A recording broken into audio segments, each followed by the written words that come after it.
Once upon a time, a caring mother bought a strong comb to keep her little son's hair in order. The boy was so delighted to see his gift that he always carried it with him. The comb did not pull his hair but glided through smoothly. A mishap happened one day. The comb was lost. The boy was playing and romping. All his hair got tangled. At last, the mother found the comb. But when his mother tried to draw it through his hair, it did not move. It pulled his hair and brought tears of pain in his eyes. "How bad are you, you awful old comb?" cried the boy. But the comb replied, "My dear boy, I am the same comb, only your hair is badly tangled now." But the boy was really angry with the comb. He threw it out of the window and parted with it forever. Even fine salt. A wealthy merchant gave 2 fine ships loaded with rich merchandise to his 2 eldest sons so that they might go out into the world and trade. His youngest son, even the silly, begged and pleaded to be given a ship too. Finally, the old merchant gave him a battered little ship loaded with scraps and rags for cargo, and old feeble men as sailors. On the 4th day, after they had set sail, a storm lashed the old ship and it was battered on an island, leaving the old men to make patched up sails with rags in the cargo. Even explored the island. He found a huge mountain of white dust which turned out to be salt. When the ship was ready to sail, he and his sailors had a great idea. They threw everything else out and filled the ship with all the salt it could carry. Even made a few packets to show it at ports. The Tsar. They reached a port town where Ivan went to the Tsar and presented the salt for sale. The Tsar laughed that it was just white dust and sent him away. Ivan slipped into the royal kitchen and watched the cooks and the kitchen maids at work. They were cooking meat and vegetables without salt. Everything was tasteless. He quietly sprinkled salt into all the dishes as they were cooking. The food was served to the Tsar and his family, and everyone found it delicious. He called the kitchen staff and asked them what was different that day. No one could think of anything till a kitchen maid remembered the stranger who had sat in the kitchen. Ivan was called in and he told the Tsar about adding salt into the food. It was wonderful, and the entire load of salt was bought by the Tsar and put into a room with guards to protect it. Ivan's wealth. Ivan told the Tsar that for each bag of salt he must give a bag of gold, a bag of silver, and a bag of precious stones.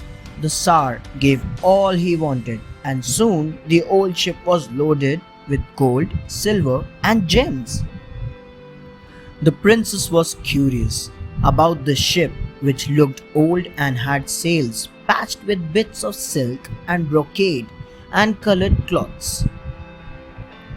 While she was going through the ship, the old sailors raised anchor and sailed away. The princess burst into tears when she saw they had left her parents and kingdom behind. Ivan comforted her, and soon they were in love. They decided that as soon as they reached home, they would get married. Suddenly, Ivan saw his brothers' ships and hailed them. The 2 brothers boarded Ivan's ship and were amazed that he had so much wealth and a bride who was a princess. Ivan returns home. Ivan's brothers were so jealous of him that they threw him overboard and reached home to tell their father about his death. The 2 decided to share Ivan's wealth, and the eldest son offered to marry the princess, who just wept for Ivan. Meanwhile, Ivan found a log on which he sat and floated till he reached an island. In the morning, he reached a castle in which lived a kind giant. The giant put Ivan on his shoulder and carried him with huge strides through the sea and over land till he reached home. The wedding was being arranged, and Ivan's parents were sitting with the princess and his elder brother. But as soon as she saw him, the princess ran to him, and she would not marry anyone else. The truth was told, and his father drove his two elder sons out of his house. Ivan married the princess and lived happily ever after.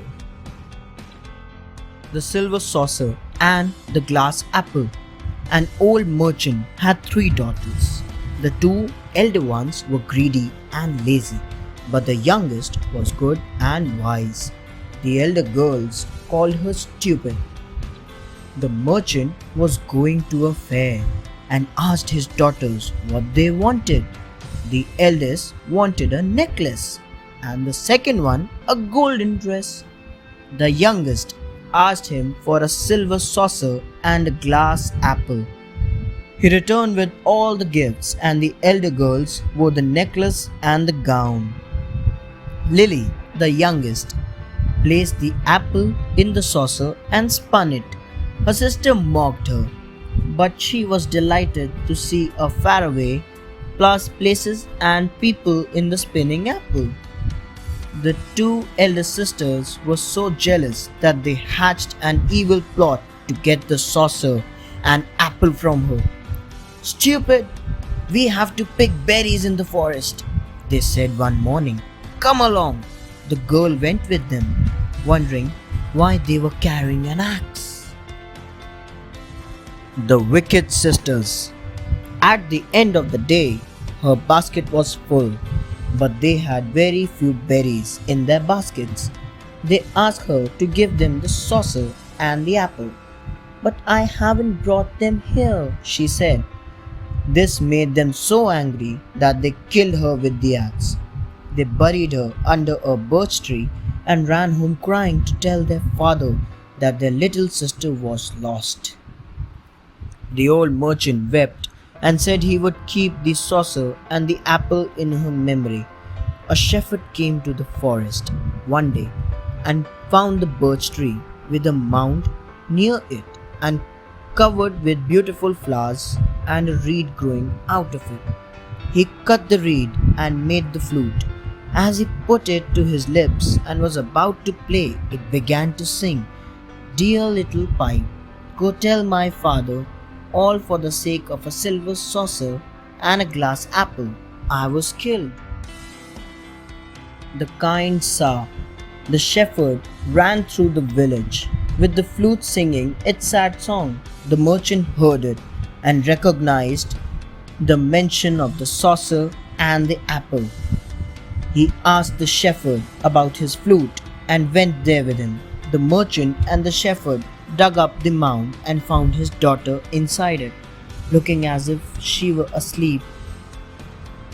The flute kept singing and told them about her sisters killing her. The song went on, "Dearest father makes me rise again. Water from the Tsar's well will make me live again." The merchant went to the Tsar and told him the whole story and requested for a cup of holy water from his well to revive his daughter. The Tsar was quite fascinated with the tale and gave him the water. "Come back with your daughter and bring those 2 wicked ones too," he ordered. The Tsar finds a queen. The merchant promised and returned to the mound where the shepherd sat waiting. They dug it up and the merchant sprinkled the holy water on his daughter. The merchant's daughter awoke as if from a sleep. He put her in his cart and with the 2 elder girls, he went to the Tsar as promised. When he saw the merchant's youngest daughter, the Tsar fell in love with her. He ordered that the 2 elder sisters be punished severely, but the kind girl begged the Tsar for mercy. He agreed to let them go and said he wished to marry her, for she would be a kind and good Sarina. The merchant was very happy for his daughter. The shepherd loved her, but knew he could not speak before the Tsar. He was just happy to have helped bring her to life with his flute. There was a grand wedding, and the merchant's daughter lived happily with the Tsar. The cruel stepmother. A woodsman had a kind wife and a pretty little daughter, but his wife died. He married a widow with 2 daughters of her own. She was neither good nor kind, and her daughters were nasty little girls. They grew up into very plain looking, lazy girls, while the eldest daughter grew up to be very pretty and gentle. Her stepmother made her do all the work in the house, cooking, cleaning, washing, and serving her stepmother and stepsisters. Her father was unable to do anything, for the woman scolded and beat the girl very often. And more so when he tried to protect her. She became even more cruel when she realized that her stepdaughter was so pretty that her own girls looked ugly and no one would marry them if they saw the prettier girl. So she made a very cruel plan to get rid of her stepdaughter. The bridegroom. One cold winter morning, she told her husband to harness the horse to his sled and take his daughter to her bridegroom.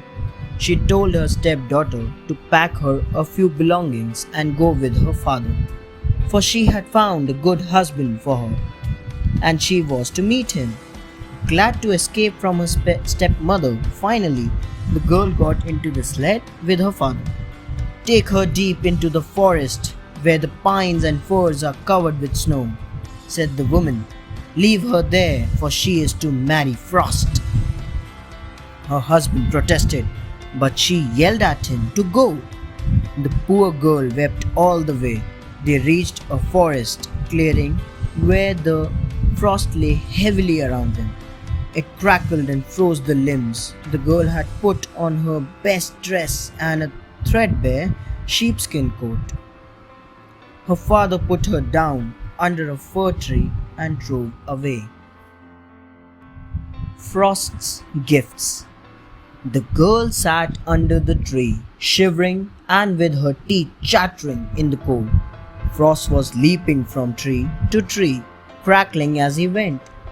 He came to the fir tree under which the girl sat. Seeing her shivering, he asked, "Are you cold, my dear?" "No, sir," replied the frightened and miserable girl. "I am warm enough." Each time he came closer and asked her the same thing, and each time she replied she was warm enough.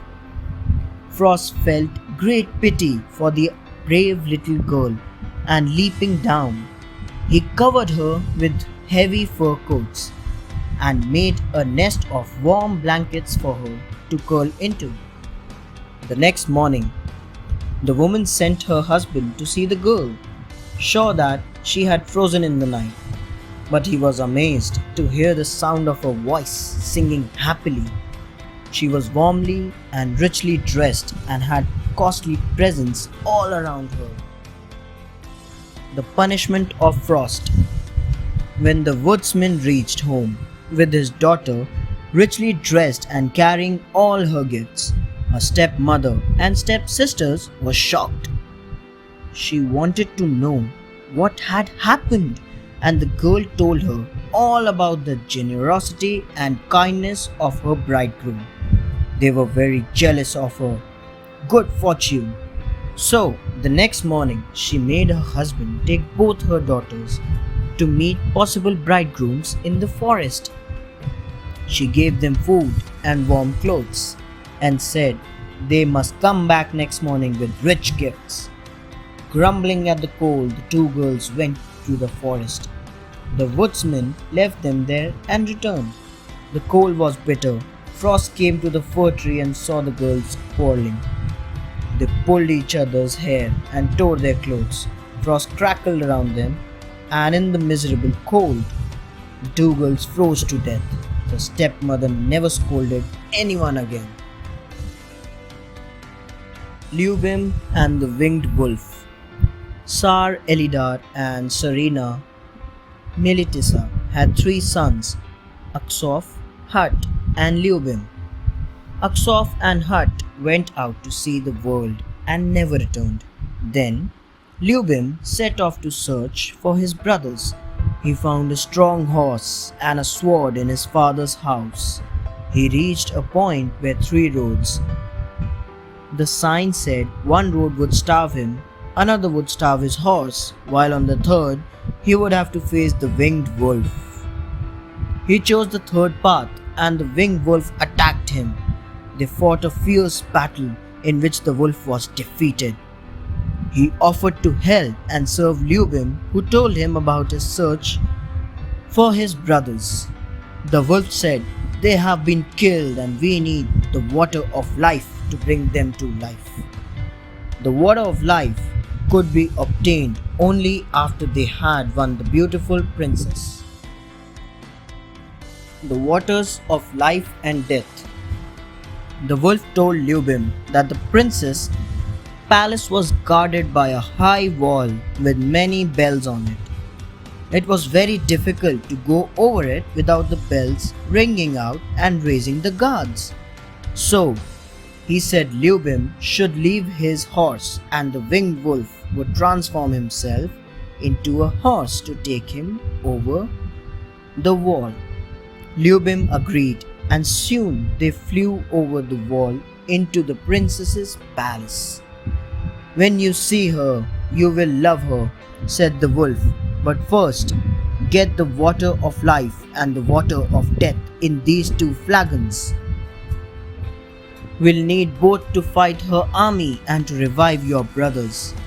After walking through various chambers, Lubim came upon the sleeping princess. She was indeed beautiful, and he fell in love. But remembering the wolf's advice, he collected the waters first. Returning over the wall, the bells were set off. The rescue. The wolf had warned Lubim that the knights guarding the princess would attack them when the bells rang. "Take the white horse from the knight," said the wolf.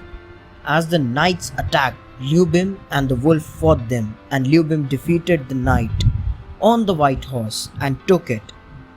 Riding on it, he attacked the next set of warriors sent by the princess.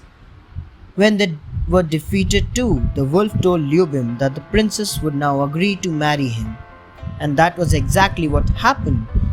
The next morning, Lubim and the princess set off for the kingdom of Sar Elidar.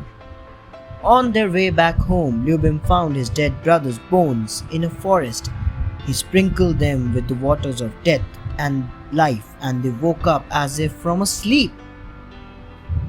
He led them to his tent where they met his bride, the princess, but the brothers were jealous of Lubim's success. Success for Lubim. That night, Aksof and Hut planned to kill Lubim and present themselves before their father as having succeeded in bringing the waters and the princess. The winged wolf had gone having helped Lubim. They cut Lubim into pieces and threatened the princess to keep silent. They decided that Hut took the waters and Aksof would marry the princess. They reached home and with their parents they mourned for their brother. The winged wolf, however, was loyal and reached Lubim. He fetched the waters and brought him to life once again. Then, changing himself into a horse, they flew to their own kingdom. Preparations were going on for Aksof to marry the princess. Lubim disguised himself as a singer and placed himself on the path the princess's carriage was to travel. He sang about his adventures and his brother's wickedness. He wanted to disclose their true identity. She recognized him and took him to his parents. Lubim married the princess and his brothers were exiled. the Squirrel and the Thrush. A crowd of people had assembled in front of a merchant's house. They were wondering at a squirrel that ran in the revolving wheel of its cage. A thrush that was sitting on a nearby tree asked the squirrel, "Friend, please tell me what you are doing." "My dear fellow," replied the squirrel, "I don't have time to stop and talk to you. I have lot of work as I am the courier of a nobleman." At once the squirrel started running again. This time it was faster than ever in its wheel. "Yes," said the thrush, and it flew away. "I can see that you are running, but despite that you have not moved and are at the same window every time. In the world there are many worried busy bees who are always running from one pillar to another. People wonder at them. They make no progress like the squirrel in the wheel." The Pebble and the Diamond. Once, a diamond was lying alongside the pebble in the dust on the roadside. Finally, a merchant picked it up and sold it to the king. The king had it set in his royal crown. Now, the pebble heard of the diamond's great future and complained about its own hard luck. Once, it saw a traveler passing by and said to him, "Can you please take me to the city with you? Maybe I am honored when I am in the city." The traveler picked up the pebble and kept it in his cart. He then took it to the city. On the way, the pebble started dreaming. It imagined itself to be set in the same crown along with the diamond. It was happy in its heart of hearts. But its fate was different. It was put to a good use. It was used for mending the road and was placed in a hole in the road. Crimson Flower. Once a merchant was ready to set out on a journey. He asked his 3 daughters, "What gifts do you all want?" The eldest daughter asked for a gold crown, and the second one requested a crystal mirror. The youngest daughter asked only for the Riddle crimson flower. The merchant set out on his journey. Soon he found a beautiful golden crown and a fine crystal mirror. As for the crimson flower, he had to search a lot. He searched a magical forest. Deep inside, he found a palace in whose courtyard grew beautiful crimson flowers. Carefully, the merchant plucked the flower. As soon as he plucked it, a gruesome beast appeared in front of him and demanded that in return of the flower, the merchant must send one of his daughters to live with the beast. The merchant went home and told the whole story. The beast turns into a prince. The youngest daughter agreed to go and live with the beast. For some time, she lived happily with the beast. The beast had not revealed himself and took great care of her. One day, she asked him to reveal himself. Though reluctant, the beast revealed himself. The girl was terrified to see him. That night, in a dream, she saw her father falling ill. She requested the beast to let her go so that she might find her dying father. The beast released her but kept the condition that she had to return in 3 days. The girl met her father and prepared to return to the beast, but she was late. She saw the beast lying dead with her crimson flower. The girl embraced the dead beast and declared her love. The evil spell was broken and the beast woke up and turned into a handsome prince. The girl felt elated. They lived happily ever after. The Ass and the Nightingale. Once an ass saw a nightingale and said, "My friend, I have heard that you have a really beautiful voice. I have been waiting from a long time to hear you sing." Delighted by the praise, the nightingale began to sing, whistling in myriad ways. With long drawn, sniveling notes, she sang one song after another. In one song, she lowered her voice as if it was coming from a distance with the echo of the wind. The entire nature came to a halt to listen her singing. The breeze stopped. The other birds were quiet. The animals lay without a sound upon the grass. After a while, the nightingale stopped singing. Then the ass bent his head towards the ground and said, "That's not half bad. Frankly, I can listen to you for any length of time, but I think you should take lessons from our cock. You would be able to sing much better."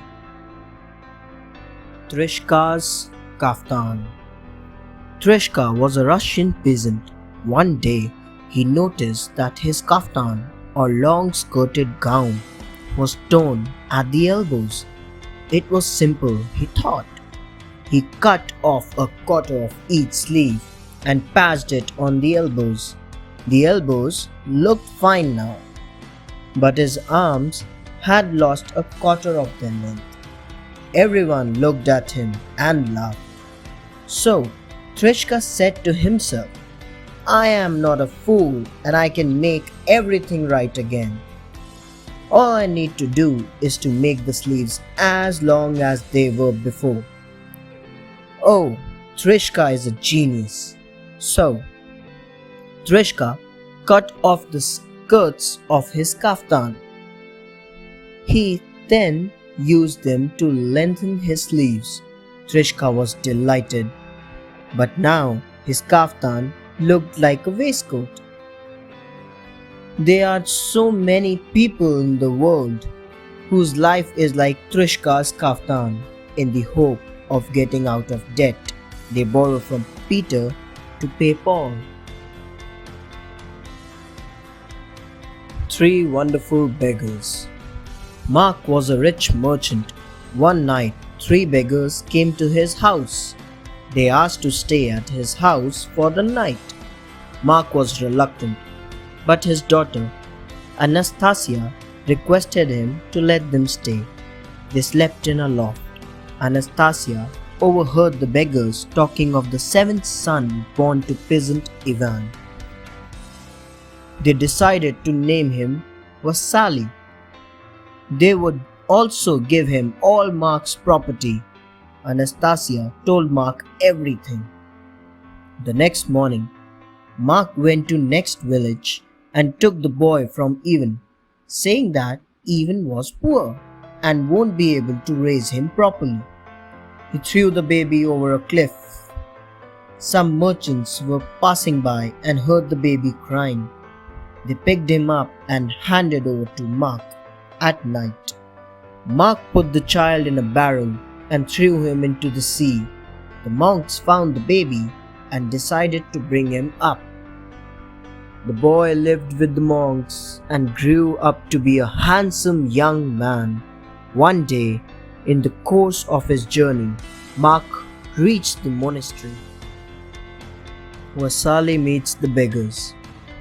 Here, Mark got to know about Vasily, and it was clear that he was his godson, whom he had tried to kill. Mark consulted the monks and took Vasily with him to make his fortune. He sent him with a letter to his wife saying the boy should be killed upon arrival. On the way to Mark's home, Vasily met the 3 beggars. They blew on his letter and changed the words. Now, instead of being killed at Mark's house, he was married to his daughter, Anastasia. Mark returned home and was very angry. He sent Vasily on a journey to his friend, the Serpent King, to collect rent. At the Serpent King's house, Vasali met a beautiful girl who saved him from the Serpent King. Vasali thanked her and went home. He reached the river and sprang into the ferry boat. But the ferryman jumped off and Mark had to take his place. For years, Mark had been ferrying people. The Elephant and the Dog. Once, a traveling circus was passing by the town. It led an elephant through the streets as a chief attraction. A crowd had gathered to look at him. Suddenly, a pug dog came out of the corner. The moment he saw the elephant, he dashed at him and started barking loudly. A shaggy old man shouted at him, "Stop your noise, puppy! This is absolutely ridiculous. Do you think you can fight an elephant? You have been barking so fiercely and still the elephant is intact at its place. It hasn't moved at all and is not paying attention at you." "Yes, yes," said the pug. "That is what makes me so brave. I don't have to fight and still people think that I am very savage animal. I am very clever and prodigal as well. I use my mind to trick everybody." The other dogs would say, "Look at that pug, he is so brave, else he would not have dared to bark at an elephant." The Boastful Geese. A farmer was taking some geese to the town to sell. He had a long rod in his hand and was hurrying them. So the geese complained to every person passing by, "We are so unfortunate. This farmer is driving us so roughly, as if we are common, ordinary geese. The farmer does not know that he needs to respect us. We are the descendants of famous geese that once saved Rome from destruction." One of the passers-by asked him, "But why do you expect people to respect you today?" "Why, yes, our fathers, the geese of Rome, I know. But what I am asking you is that what you have done. Why should people honor you? Why? Nothing. Then why should you expect people to respect you? Let your fathers sleep in peace. They had received their reward. But you geese are fit only to be roasted." Ibn Sarwich and his sisters. Ibn Sarwich had 3 sisters. The first was Princess Maria, the second was Princess Olga, and the third was Princess Anna. After the death of their parents, the sisters married 3 wizards. Princess Maria married the falcon, and he took her away into his own realm. Princess Olga married the eagle, and he took her and carried her off to his own kingdom. Princess Anna married the raven, and he bore her away into his own realm. Prince Ivan was now alone. He had to live without his sisters. After a year, he set off in search of his sisters. During his search, he met Maria Morvina, the beautiful warrior princess, and married her. After a few days, she went for a war. Before leaving, she warned Ivan not to open the door of the dungeon in the castle they lived in. But Ivan wanted to know what was there in the dungeon. So, as soon as she left, he opened the door. The death of Costay, the Deathless. Inside the dungeon, Ivan found Costay chained and gaunt. Costay asked for some water and Ivan gave him. Costay drank 12 buckets of water and his magical powers returned. He broke the chains and disappeared. Soon, Ivan got to know that Costay had taken Maria Morvina away with him. Ivan chased him. Ivan took over Costay. He told Ivan to let him go, but Ivan didn't give in. Costay killed him, put his remains into a barrel, and threw it into the sea. Ivan was revived by his sister's husbands, powerful wizards who could transform into birds of prey. The wizards told Ivan that Costay had a magic horse, and Ivan should go to Baba Yaga to get one too. Without it, he won't be able to defeat Costay. Ivan passed all Baba Yaga's tests and got the horse. A fierce battle took place and Costay was defeated. Ivan burnt his body. Maria Morvena returned to Ivan and they celebrated Ivan's victory with his sisters and their husbands. Baba Yaga, the bony witch. A couple had an only daughter. When the man's wife died, he married again, but the wicked stepmother did not like the girl. She always thought of ways to get rid of her. One day, the wicked stepmother said to the girl, "Go to my sister, your aunt, and ask her for a needle and thread to stitch a dress for you." Now, the wicked stepmother's sister was none other than Baba Yaga, the bony witch. Now, the little girl was very intelligent. Instead of going to Baba Yaga, she first went to her own aunt. She asked, "Mother has sent me to her sister for a needle and thread to stitch a dress for me. What should I do?" The aunt told her what to do. "Listen, my dear," she said. "At Baba Yaga's home, you will find a birch tree that will lash your face. Tie it with a ribbon. There will be gates that will creak and bang. Don't forget to pour oil on the hinges." The maid boils water.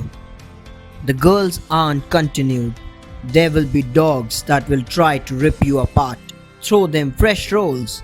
There will be a cat that will try to scratch your eyes out. Give her some ham." The little girl left and went to the witch's abode. Baba Yaga sat inside her hut. She was spinning. "Good day, auntie," said the little girl. "Good day, dear," the witch replied. "Mother has sent me to borrow a needle and a thread to stitch a dress for me," said the girl. "Fine," Baba Yaga said. "Sit down and start weaving." The little girl sat and started weaving. Then Baba Yaga went out and told her serving maid, "Go and boil the water and give my niece a good bath. I want to eat her for breakfast." The maid did as instructed.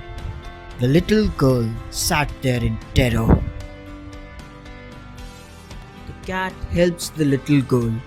The little girl begged the maid, "Oh, please, don't bump the wood. Pour water on instead. Then carry the weave in a sieve." And she gave the maid a kerchief. In the meantime, Baba Yaga was waiting for her. She went to the window and asked, "Are you weaving, dear niece?" "I am weaving," the girl replied. When Baba Yaga went away from the window, the little girl gave some ham to the cat. She then asked the cat for a way to escape. The cat gave her a comb and a towel. "Take them and run away. When Baba Yaga chases you, listen to the sound of her coming and throw down the towel. A wide river will appear. If she crosses the river and starts following you again, when you hear her coming close, throw down your comb. A dense forest will appear. She won't be able to cross the forest." The little girl took the towel and comb and ran. Baba Yaga scolds everybody. While she was running, the dogs tried to attack her, but she threw the fresh rolls and they let her go. The gates tried to shut down, but she poured some oil on the hinges and they let her pass. The birch tree tried to lash her face, but she tied it with a ribbon. Meanwhile, the cat sat down at the loom. After every few minutes, Baba Yaga would call, "Are you weaving, dear niece?" And the cat would answer in a low voice, "I am weaving, auntie." The witch felt something suspicious.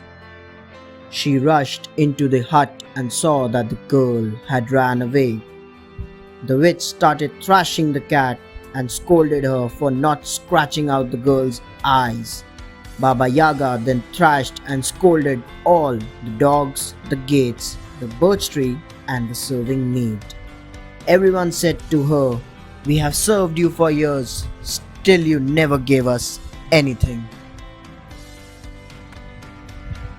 Vasilisa the Beautiful. A merchant had a single daughter named Vasilisa. She was very beautiful, so she was known as Vasilisa the Beautiful. When she was 8 years old, her mother died.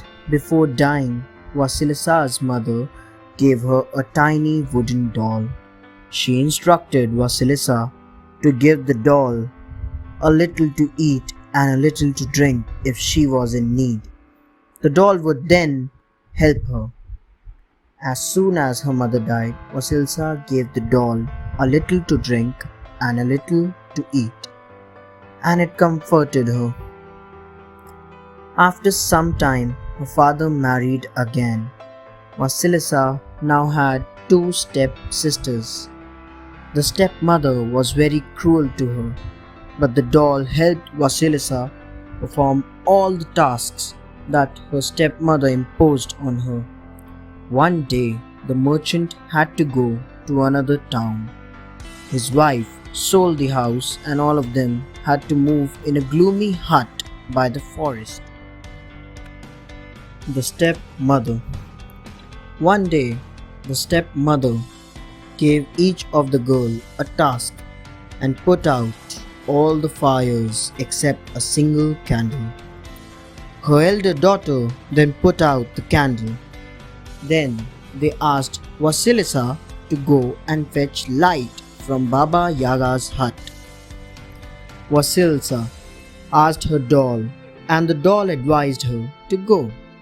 On her way, a strange man rode by her in the hours before dawn. He was dressed in white, riding a white horse, and all his equipments were also white. A little later, a similar rider passed by, but he was all in red. She reached Baba Yaga's house that stood on chicken legs. The house was walled by a fence made of human bones. A black rider rode past her, and night fell. The eye sockets of the skulls began to glow. Vasilisa was too scared. She could not run away. So Baba Yaga found her when she arrived in her mortar. Baba Yaga told Vasilisa to perform certain tasks to earn the fire, else she would be killed. Vasilisa and Baba Yaga. Vasilisa had to clean the house and yard, wash Baba Yaga's clothes, and cook a meal for her. After that, Baba Yaga asked her to separate grains of rotten corn from south corn and separate poppy seeds from grains of soil. Saying this, Baba Yaga left and Vasilisa kept working. She was very tired. She had lost all hope of completing the tasks.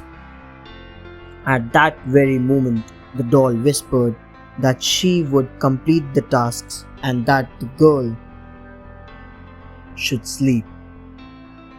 At dawn, the white rider passed, and at noon, the red. When the black rider rode past, Baba Yaga returned, and she was surprised to see that all the tasks were completed. She asked Vasilisa if she had any questions. Vasilisa wanted to know about the riders' identities. Baba Yaga said that the white one was day, the red one the sun, and the black one night. In return, Baba Yaga wanted to know the secret of Vasilisa's success. The Skull Lantern. Vasilisa said that the reason of her success was my mother's blessings. Baba Yaga could not tolerate anyone with any kind of blessing in her presence. So she threw Vasilisa out of her house and sent her home. Baba Yaga gave her a skull lantern full of burning coals to provide light for her step family.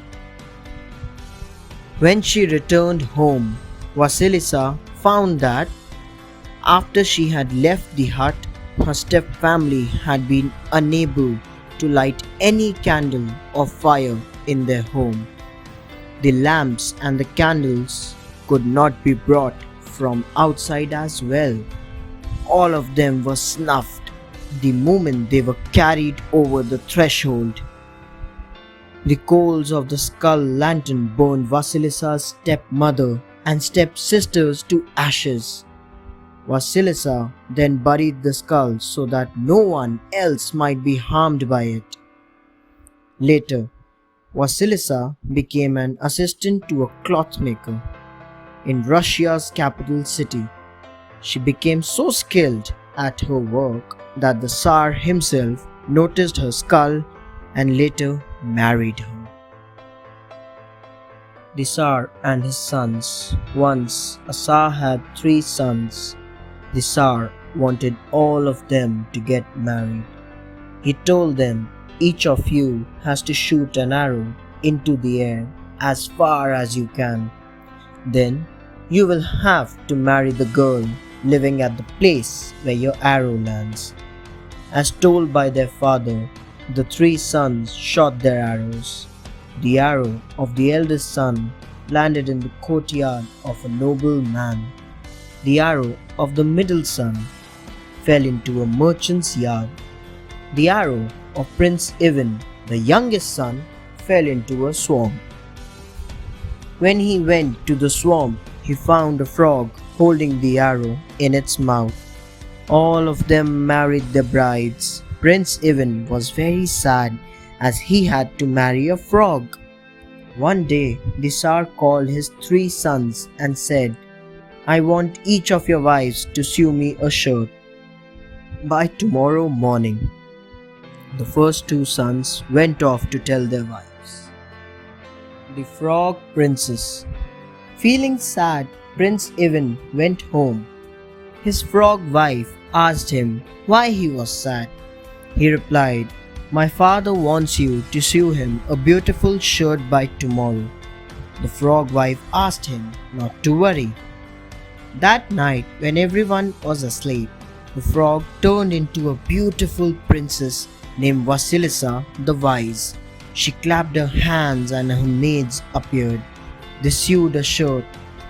Next morning, Ivan took the shirt to the Tsar. The Tsar loved the shirt. He did not like the shirts brought by other 2 sons. After a few days, the Tsar told his sons, Dear sons, tomorrow there is a feast at the palace. Bring your wives dressed in their finest clothes. Prince Ivan told his frog wife about the feast. She told him, Don't worry, you go to the feast. I will come later. The next day, Ivan went alone for the feast. Suddenly, everybody heard a booming sound approaching the palace. The search. A golden carriage drove up to the palace gates. The door opened and Vasilisa the Wise descended from the carriage. She took the hand of Ivan and walked in with him to the feast. Ivan was delighted to have such a wonderful wife, who ran home and burned her discarded frog skin so that she might remain beautiful. After the feast, they returned home. Vasilisa could not find her frog skin. Sadly, she said to Ivan, "You should have waited 3 more days. I would have been your real wife forever. But now I must go and live as the prisoner of Costay the Deathless." Immediately, she disappeared. He wept and went in search for her. He came to a little hut on chicken legs where Baba Yaga, grandmother spirit, lived. She told him that Vasilisa was at Costay's house. Baba Yaga also said that it was difficult to defeat Costay. Even asked the secret of Costay's death. Vasilisa's rescue. Baba Yaga replied, "His death is at a needle's end. The needle is in an egg. The egg is in a duck. The duck is in a rabbit. The rabbit is in a stone chest. The chest is at the top of a tall oak tree." Ivan thanked her. On the way, he met a bear, a drake, a rabbit, and a pike. He spared them all and did not kill them. He continued until he found the oak tree. It was too tall. The bear Ivan had spared appeared and tore the tree up by its roots. The chest fell and broke. The rabbit jumped out and wanted to run away, but the rabbit Ivan had spared overtook the first one and killed it. The duck flew out, but the drake caught it. The egg fell out of the duck into the sea. The pike found the egg and brought it to Ivan.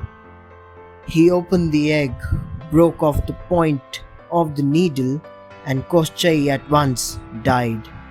Vasilisa was now free.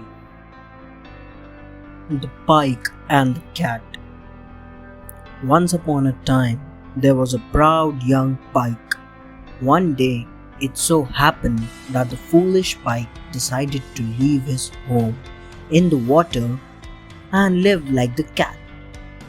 He was either jealous of the cat's easy, comfortable life, or perhaps he was fed up of eating fish dinner every day. He called the cat one day and said, "Take me along when you go to hunt mice in the warehouse." The cat was shocked. She asked, "My friend, why on the earth do you want to catch mice? You know nothing about it. You will make a mess of it. One should do what one is best at. You cannot be a jack of all trades." But the pike was steadfast in his decision and wanted to go. He replied, "Don't worry about me." The pike's bad luck. The pike thought that catching mice was no big deal for the one who was used to catching minnows. "Oh, very well, we shall see. Come along," said the cat. Now both the cat and the pike went to the warehouse to catch the mice.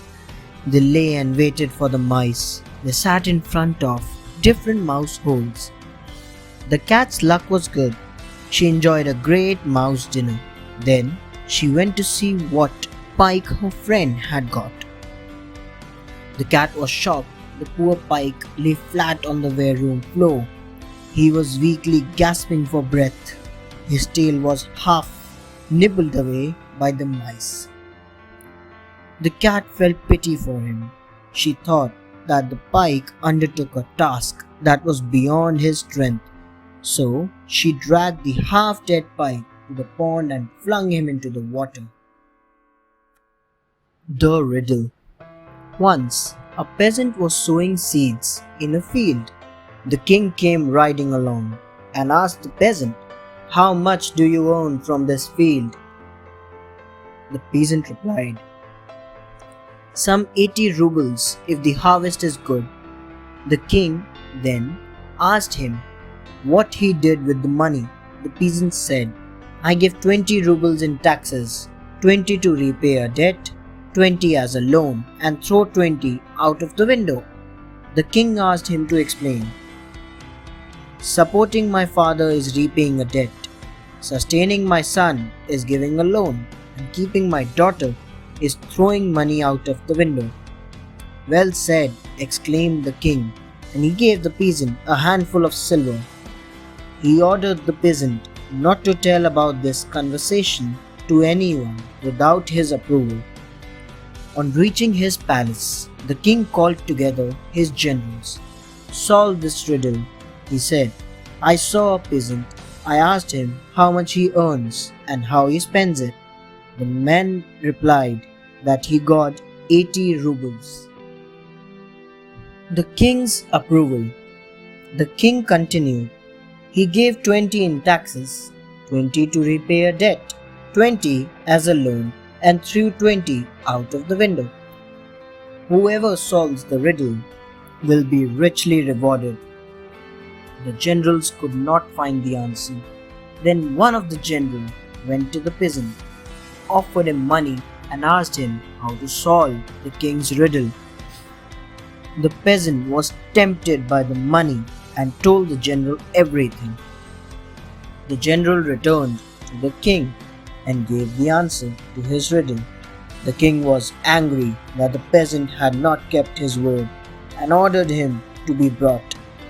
He came before the king and confessed that it was he who had told the general the answer. The king ordered him to be executed. "But I have committed no offense," the peasant said. Saying so, the peasant took out a silver ruble with the king's head upon it from his pocket. He showed it to the king. "That is indeed my approval," said the king, and he rewarded the peasant. The Swan Geese. Once upon a time, a couple had a daughter named Masha and a 2-year-old son, Vania. One day, the mother and the father were going out for work. They asked Masha to look after herself and her little brother. Masha carefully listened to her parents, but as soon as they left, she seated her brother on the grass under the window and she ran out into the street. She started playing with her friends. Vanya was left alone. All of a sudden, a flock of magic swan geese came flying up.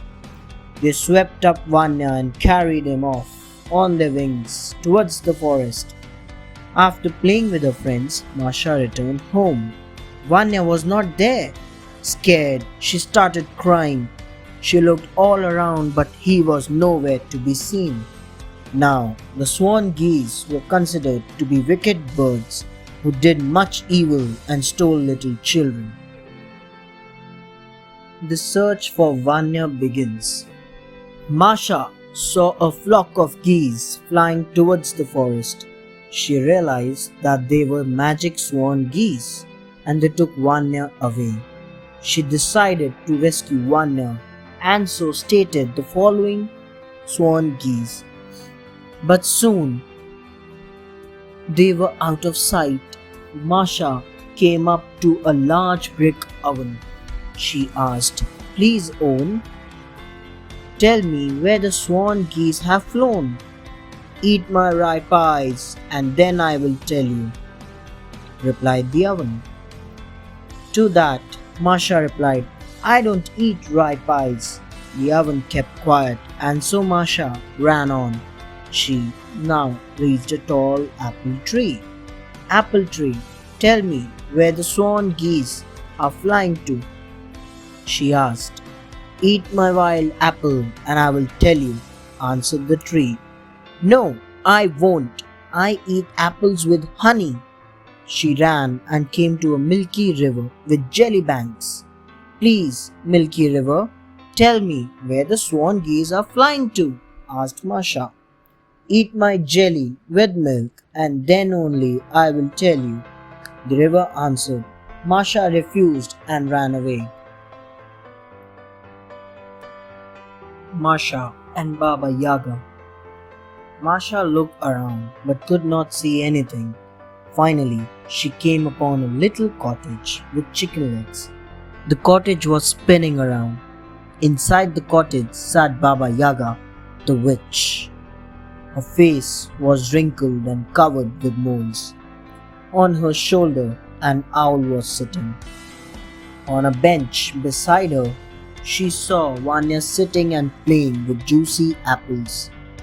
Quietly, she went in, grabbed Vania in her arms and ran off. But the swan geese flew after the children. Masha and Vania reached the milky river with the jelly banks. She requested the river to hide them. "Eat my jelly with milk and I will hide you," the river answered. Masha ate it and the river covered them with its banks. The swan geese missed them and flew away. Masha thanked the river and they started running. The children were relaxed and thought that they got away. Soon, they heard the sound of swan geese approaching.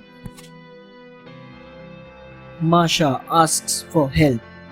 Luckily, they reached an apple tree that Masha had met earlier during the day. She begged the tree to save them.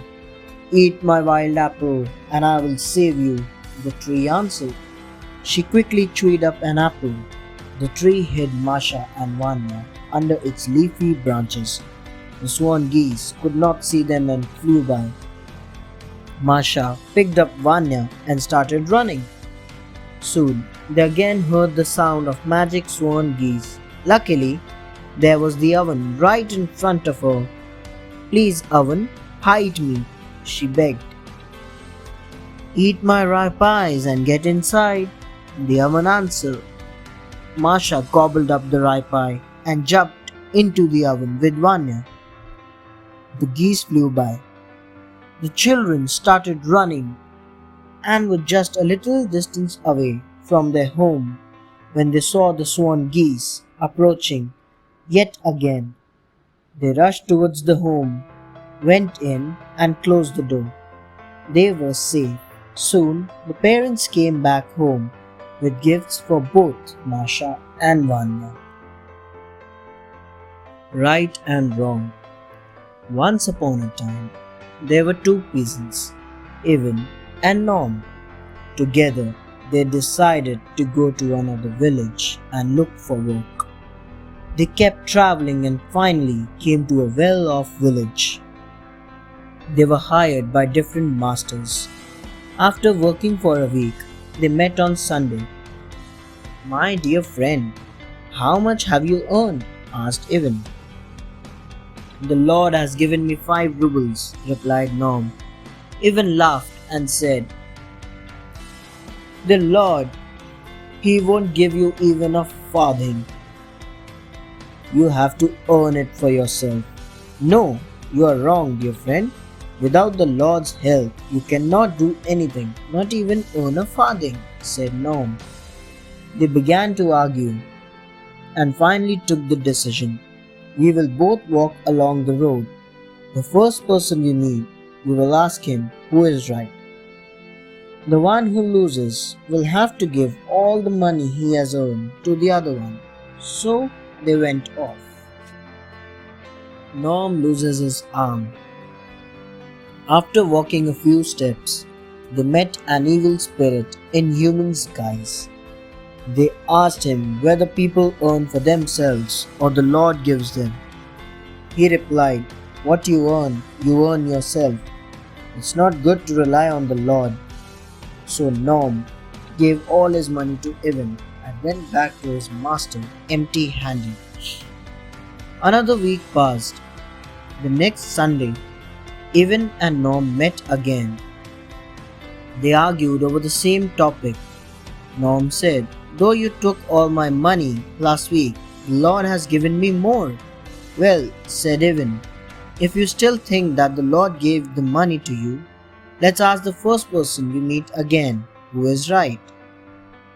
The one who is wrong will have to hand over all his money and lose his right arm." Norm agreed. They walked along the road and met the evil spirit again. He gave the same answer. Ivan took Norm's money, cut off his right arm, and went away. The evil spirits. Norm was sad and wondered what he would do now without an arm. How would he earn? But still, he believed that the Lord is merciful. He went to the river and lay down on the bank under a boat. Norm decided to spend the night there and then make up his mind in the morning what he would do. At midnight, numerous evil spirits assembled in the boat. They all began to demonstrate the naughtiness they had done. One of the evil spirits said, "I gave false judgment in an argument between two men, and the man who was right lost his arm." To this another evil spirit replied, "He needs to roll in the dew 3 times and his arm will grow again." "I cast the evil eye on a rich man's daughter and she is almost wasted away," boasted a third. "Listen to that," taunted a fourth. "Anyone who feels sorry for that rich man can easily cure his daughter. Just get hold of such and such plant, boil it up and bathe her in the water. She will be absolutely fit." Norm becomes rich. Norm had overheard this conversation, so the next day he made his right arm grow again and also cured the rich man's daughter. The rich man gave him a lot of money and he began to prosper. One day he met Evan. He was surprised to see Norm and asked him how he had made his money and got his right arm back. Norm kept no secret and told him everything about the evil spirits. Evan listened carefully and thought, "Why don't I do the same and become rich?" So he went to the river and lay down on the bank under the boat. Like before, at midnight the evil spirits assembled. "Someone must be eavesdropping, brothers," said one of them. "That man's arm has grown again and the rich man's daughter is cured." They at once rushed to look under the boat, found Evan and minced him. Shabarsha. Shabarsha, a peasant, was upset as the harvest that year was bad. His master racked his brains about how to take care of the cattle and where to get some money from. "Don't worry, master," Shabarsha said to him. "Just give me the day and I'll find a way." Then he went to the mill pond and sat on the bank. Suddenly, a little boy in a red cap jumped out of the water and stood in front of Shabarsha. "What are you doing here?" he asked. "Weaving a rope," he replied. "What for?" "I'm going to clean up the pond and crush all you devils." "Oh no, wait a moment, I'll run and tell my grandfather." The little devil ran and dived into the water. Shabarsha continued with his work. "Haha," he thought, "I'll play a trick on you and make you give me all your gold and silver." Shabarsha and the little boy. Shabarsha started digging a pit. He dug a deep hole and placed his cap upside down with a cut-out hole. "Shabarsha, grandfather is asking what you will take to leave us and not drag us out of the water." "Fill this cap here with gold and silver." The devil boy dived back into the water. He returned and said, "Grandfather says that first you and I must wrestle. How can I wrestle with a punny like you? You couldn't even deal with my middle brother Bruin. And where is your Bruin?" "Over there, resting in that crevice under a bush." "How can I ask him to wrestle?" "Just go and hit him on the side. He will get up on his own." The devil boy went to the crevice, found the bear and poked him in the side with a stick. Bruin reared up on his hind legs and grabbed the boy so hard that his ribs cracked. He forced himself out of the bear's clutches. The grandfather's cuddle. The boy fled back to his grandfather in the pond. "Grandfather," he shouted in terror, "Shabarsha's younger brother, Bruin, wrestled with me and cracked my bones." What would have happened if I had wrestled with Shabarsha? Go back and have a race with Shabarsha, said the grandfather. So the boy went back to Shabarsha and repeated what his grandfather had said. Shabarsha replied, "Why should I race with you? Even my little brother Harry, the hare, would leave you far behind." The little boy went to the hare, raced with him, and was defeated. Now the old man said, "You are not very strong, my boy. Go and get my iron cudgel from the reeds and see which of you can toss it higher." The devil boy found the cudgel and went to Shabarsha. "Shabarsha, grandfather told me to give it one more try. Let's see who can toss this cudgel higher into the air." "All right, you toss first and I'll watch," replied Shabarsha. Shabarsha's cap is full. The devil boy tossed the cudgel up, and it flew higher into the sky until it was only a tiny dot. They had to wait a very long time for it to come down. Then Shabarsha picked it up to throw up to the cloud. At once the boy said, "Oh no, Shabarsha, don't throw cudgel up to the cloud. Grandfather will be angry." He snatched the cudgel from Shabarsha and dived back to his grandfather. Grandfather was so afraid that he ordered the boy to get the money from the pawn and give it to Shabarsha. The devil boy kept pouring money into the cap, but it was never full. "Grandfather, Shabarsha has a strange cap. I keep filling it with gold and silver, but it's still empty."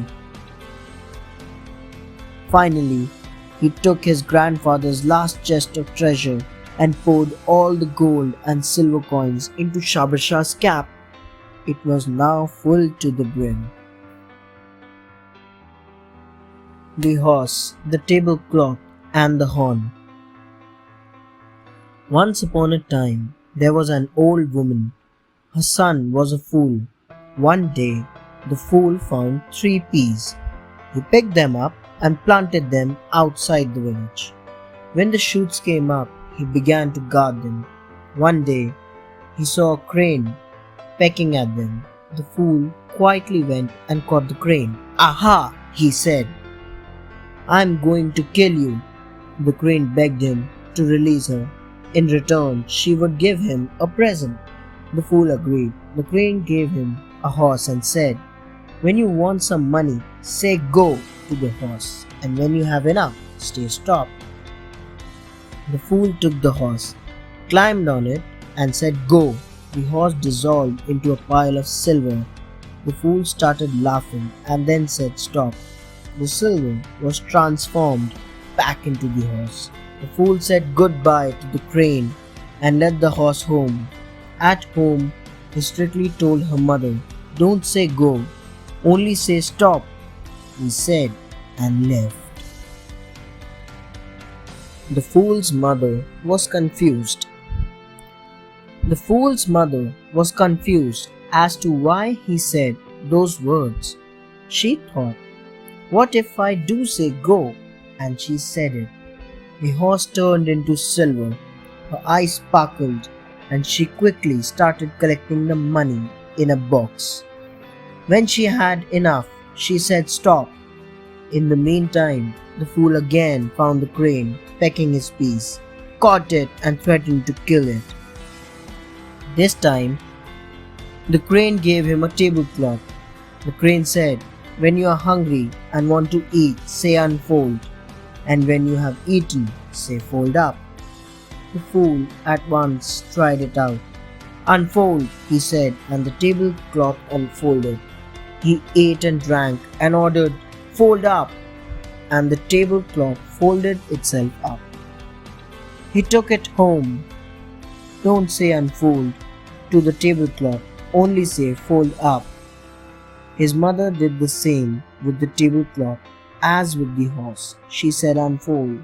She ate and drank and then ordered, "Fold up." The fool ran home.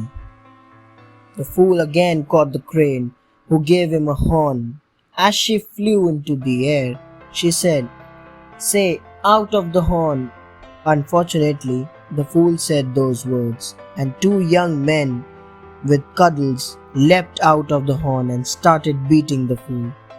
Then the crane screamed from the sky into the horn, and the two men disappeared.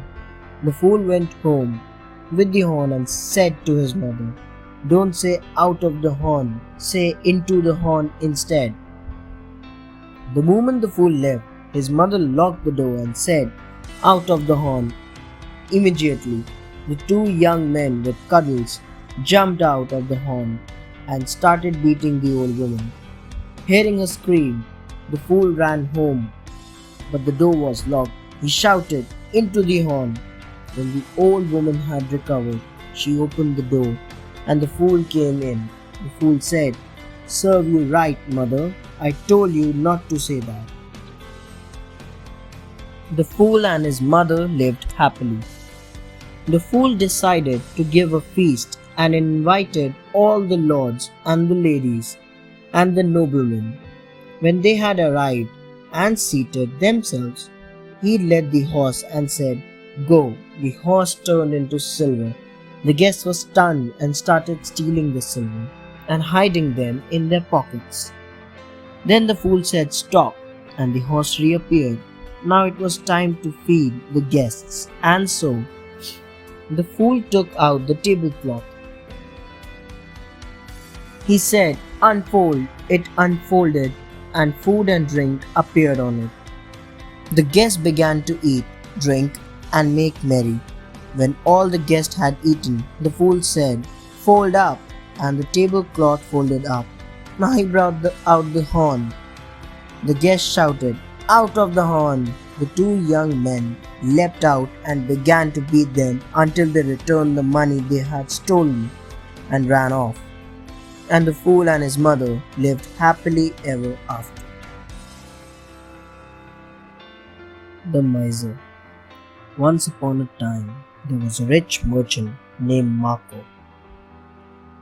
He was a miser. One day, he went for a walk. On the way, he saw an old man sitting and begging in the name of Christ. Though Marco noticed him, he walked past him. At the same time, a poor man came walking there. The poor man took pity on the beggar and gave him a kopeck. The rich man felt ashamed, so he asked the poor man to lend him a kopeck. Marco said, "I want to give the poor beggar something, but I don't have change." The poor man gave him a kopeck and asked, "When should I come to collect my money back?" "Tomorrow," replied the rich man. The next day, the poor man went to Marco's house to get his kopeck back. He went into the big courtyard and asked the man standing there, "Is Marco the rich at home?" Marco fakes death. The man said, "Yes," and sent the poor man to meet Marco. Marco asked him, "What do you want?" "I have come for my kopeck," replied the poor man. "Come back later, my man. I really have no change," said Marco. The poor man bowed and went off, saying, "I will come back tomorrow." The next morning, the poor man came again, and the same thing happened. "I don't have small coins. Give me change for 100 ruble note if you have, or come again after 15 days, said Marco. After 15 days, the poor man again went to meet Marco. But Marco, the rich, saw him coming and said to his wife, "Quick, wife, I will take off my clothes and lie down. You cover me with a sheet, then sit down and cry as if I were dead. When the man comes and asks for money, tell him I passed away today." The wife did as her husband said, and she sat and started crying. Witty poor man. The poor man entered the room. "What do you want?" the wife asked. I have come to take the money I lent to Marco the Rich, replied the poor man. Well, Marco the Rich is no more. He had passed away this morning only. May his soul rest in peace. Allow me to be of service to him, mistress. Let me wash his sinful body. Saying so, he picked up a pot of hot water and began to pour it on Marco the Rich. Marco could not bear the hot water and his nose and feet started trembling. Tremble as much as you want, but give me back my kopeck, said the poor man. The poor man washed Marco, and after dressing him fittingly, he said, Go and get a coffin, widow. We will carry him to the church, and I will read the psalter over him. So they put Marco the Rich in a coffin and carried him to the church. The poor man read the psalter. The kopeck. Night fell, and it was pitch dark. The window of the church opened, and the thieves began to climb into the church. Afraid, the poor man hid behind the altar. The thieves had a lot of stolen money and jewels with them. They began dividing it amongst themselves, but there was one gold sabre which they were all tugging. Each one of them wanted it. Suddenly, the poor man jumped out from behind the altar and yelled, Why are you quarreling? Whoever cuts off the corpse's head can have the sabre. Marco the Rich heard this and jumped in alarm. The thieves were scared, robbed all the money and treasure and ran away. Come on, let us divide up the money, said Marco. So they divided the money equally and each of them had a big pile. What about the kopeck? Asked the poor man. You can see, my dear brother, I don't have change, replied Marco, and so Marco the Rich never repaid his debt. The White Duck.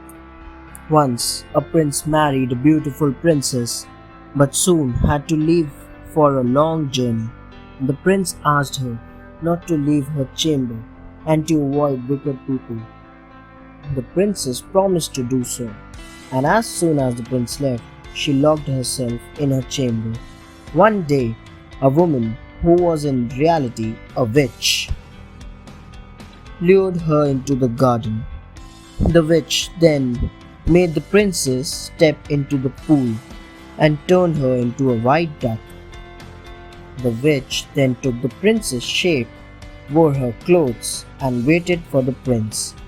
By and by a pup screeched, a bell clinked, and there was the prince at the gate. The witch rushed out to meet him, embraced and kissed him. The prince was overcome with joy and never knew who she was. Meanwhile, the white duck laid 3 eggs, and babies were hatched, 2 of them strong lads, and the third a tiny little thing. Little ducklings. The white duck took good care of her babies. They began to walk along the pool, but she warned them to stay away from the castle because an evil witch lived there. But one day the witch saw them and lured them inside. She gave them food and drink and made them lie on the beds. She then ordered the servants to light the fire, hang a kettle on it, and sharpen the knives. The 2 strong lads fell fast asleep, but the third, the tiny one, did not sleep and listened and saw everything. At midnight, the witch came to the door of the chamber and asked, Are you asleep, little children? The tiny one answered, We cannot sleep for the thoughts that chill us. They are not asleep, the witch told herself. She came and asked twice, but after 2 answers, the witch went in to see. The ducklings were sleeping soundly, and she killed them mercilessly in one go.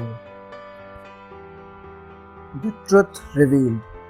In the morning, the white duck searched and called to her children, but they did not come.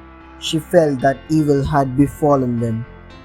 She flew to the castle and found the bodies of little ducklings and lamented over them. The prince heard her crying. "The duck is speaking in a human voice," said the prince. "It only seems so to you," the witch told him. The servant chased the duck away, but it flew round and dropped down again beside her children. She narrated the whole story about the witch. The prince ordered the servants to catch the duck. They rushed out, but the duck flew round and would not be caught. Now, the prince himself went to catch the duck. The duck itself flew upon his hands and fell at his feet. The prince carefully lifted it by its little wing and said, "Rise behind me, a white birch. Stand before me, a fair maid." The family.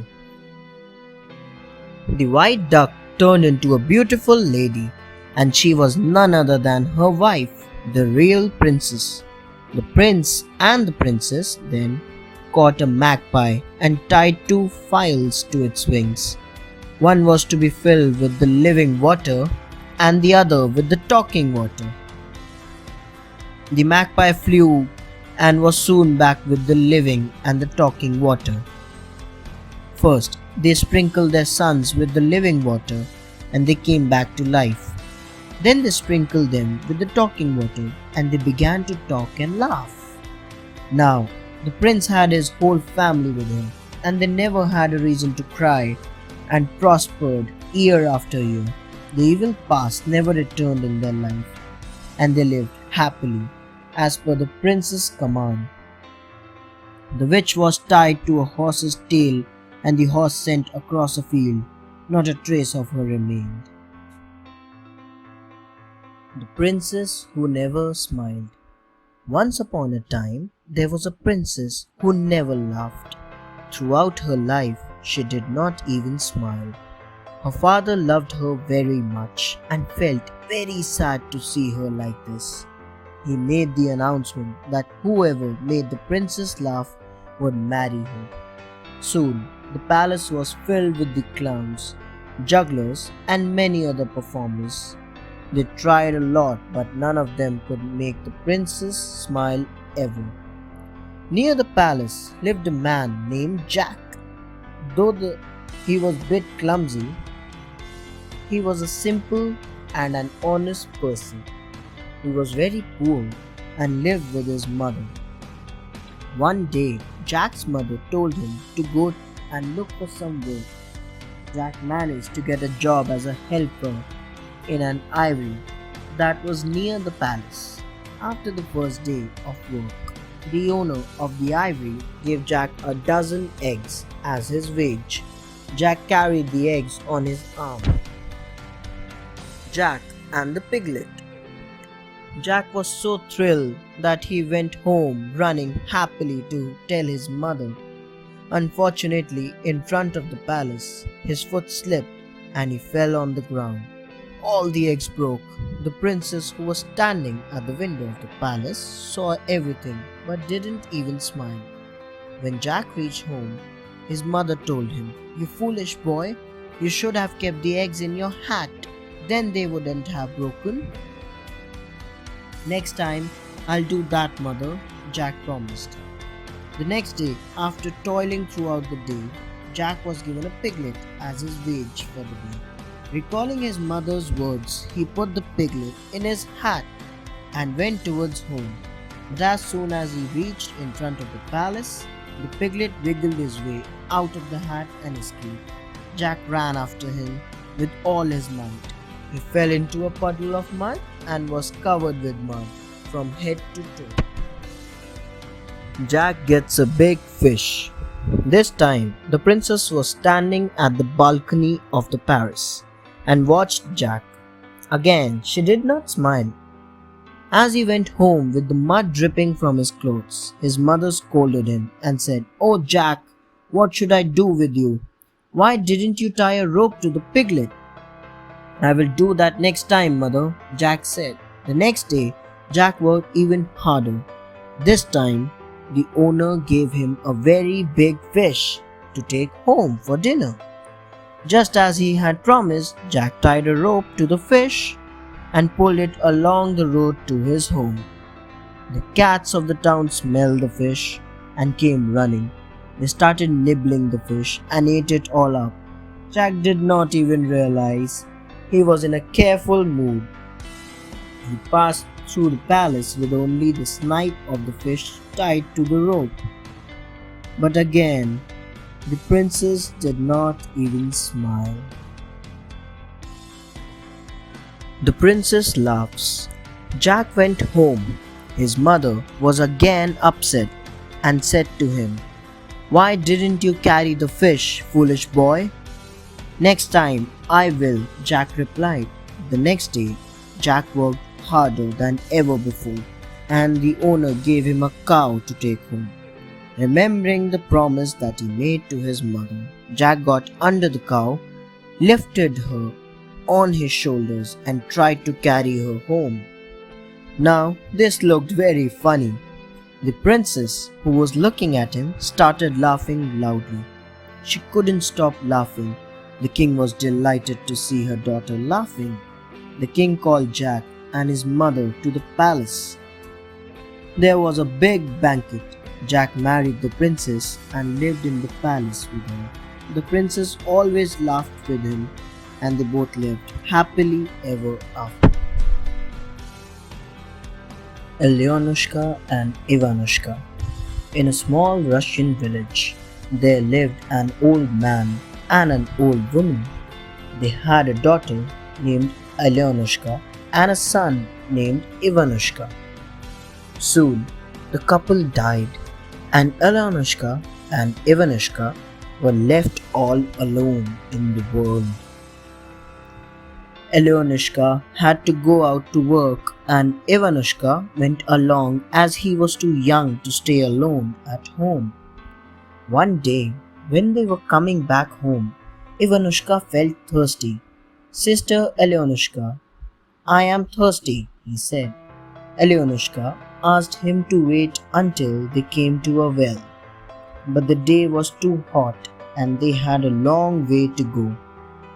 They came upon a cow's hoof filled with water. Ivanushka asked Alyonushka if he could drink just one sip from the cattle trough.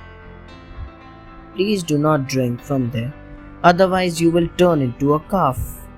The well is not that far from here," warned Alyonushka. Ivanushka obeyed her. They walked on a bit farther and came upon a horse's hoof, but Ivanushka could not drink from there as well.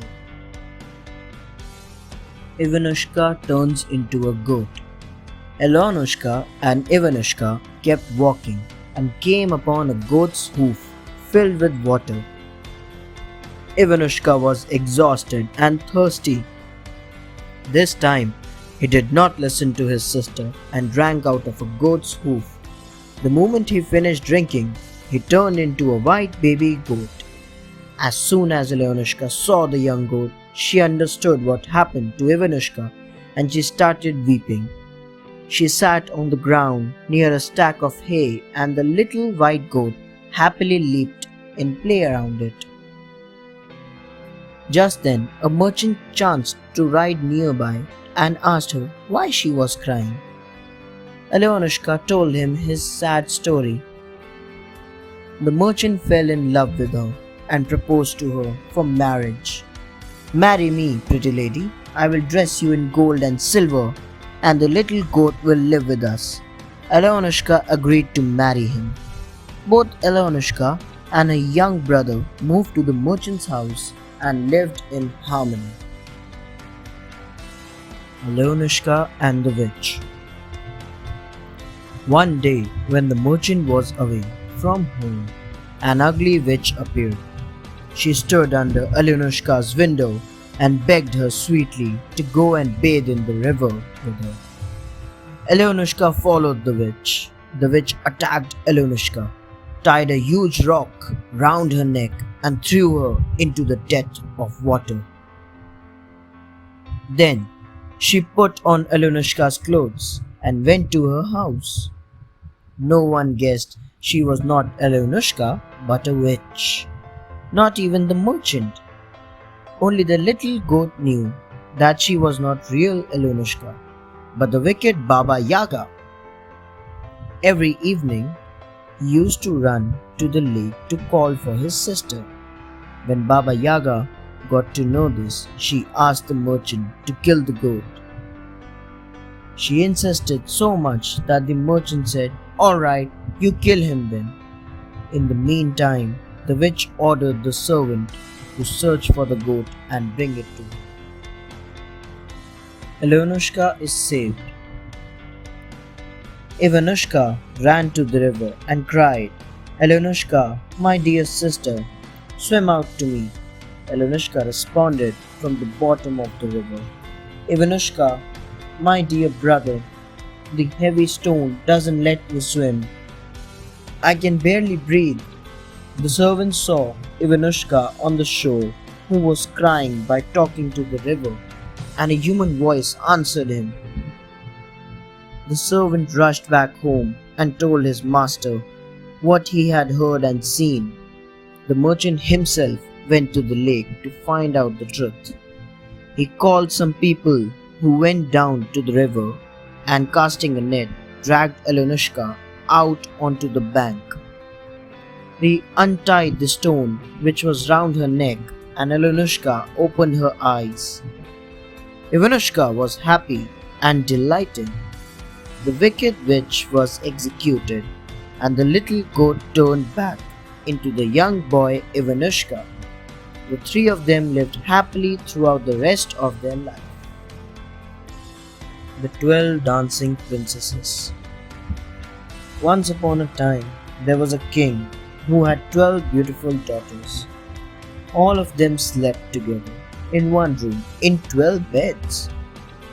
When they went to bed, the doors were shut and locked up. Nevertheless, every morning their shoes looked quite worn, as if the princesses had danced all night. But nobody knew where the princesses went every night.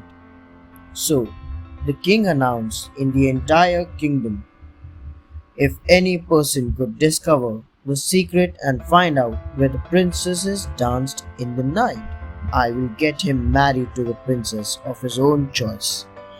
Also, he would be the king after my death. No one was able to find out the secret. Whoever tried and did not succeed was put to death after 3 days and nights. After several princes had failed in their attempts, the king called upon an old soldier who had returned from a war. While traveling through woods, he came upon an old woman. They escaped. The soldier told the woman about the secret he was going to discover. She gave him a cloak and said, "As soon as you wear it, you will become invisible, and you will easily be able to follow the princesses wherever they go. Also, be careful not to drink any of the wine which one of the princesses will bring to you in the evening, and pretend to be fast asleep." The old woman added. The soldier thanked the old woman and went to the palace. The soldier was well received at the palace. In the evening, the eldest princess came to the soldier's chamber and offered him a goblet of wine. Recalling the old woman's words, the soldier threw it away and later pretended to sleep. When the 12 princesses were certain that the soldier had slept, they dressed themselves in fine dancing gowns. They escaped through a trapdoor in the floor. The soldier saw the princesses. The soldier saw the princesses escaping and donned his magic cloak. He followed them. Accidentally, he stepped on the gown of the youngest princess. She said, "Someone took hold of my gown." The eldest sister replied, "It is nothing but a nail in the wall." The stairs led them to 3 groves of trees, the first having leaves of silver, the second of gold, and the third of glittering diamonds. The soldier wished to take away token of the place. So he broke off a little branch each of gold, silver, and diamond. They kept walking till they came to a great lake.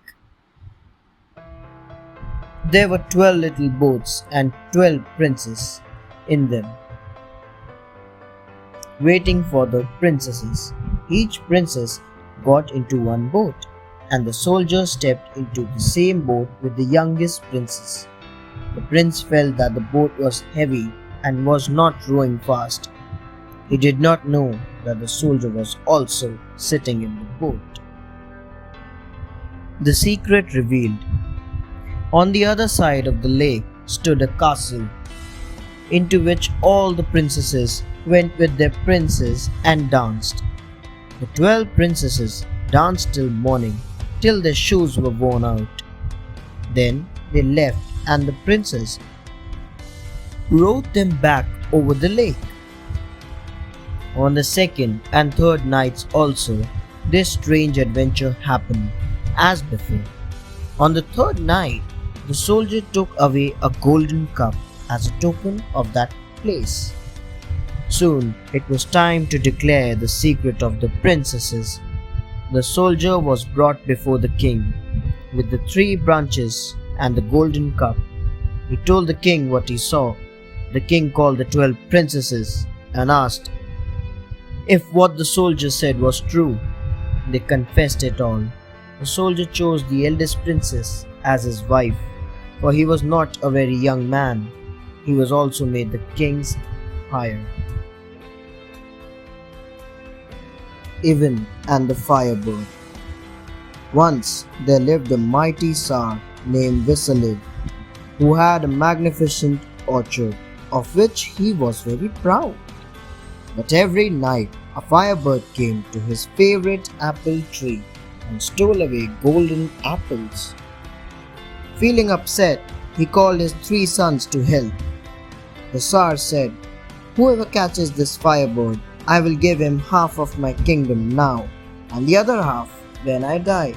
The eldest son guarded the apple tree the first night,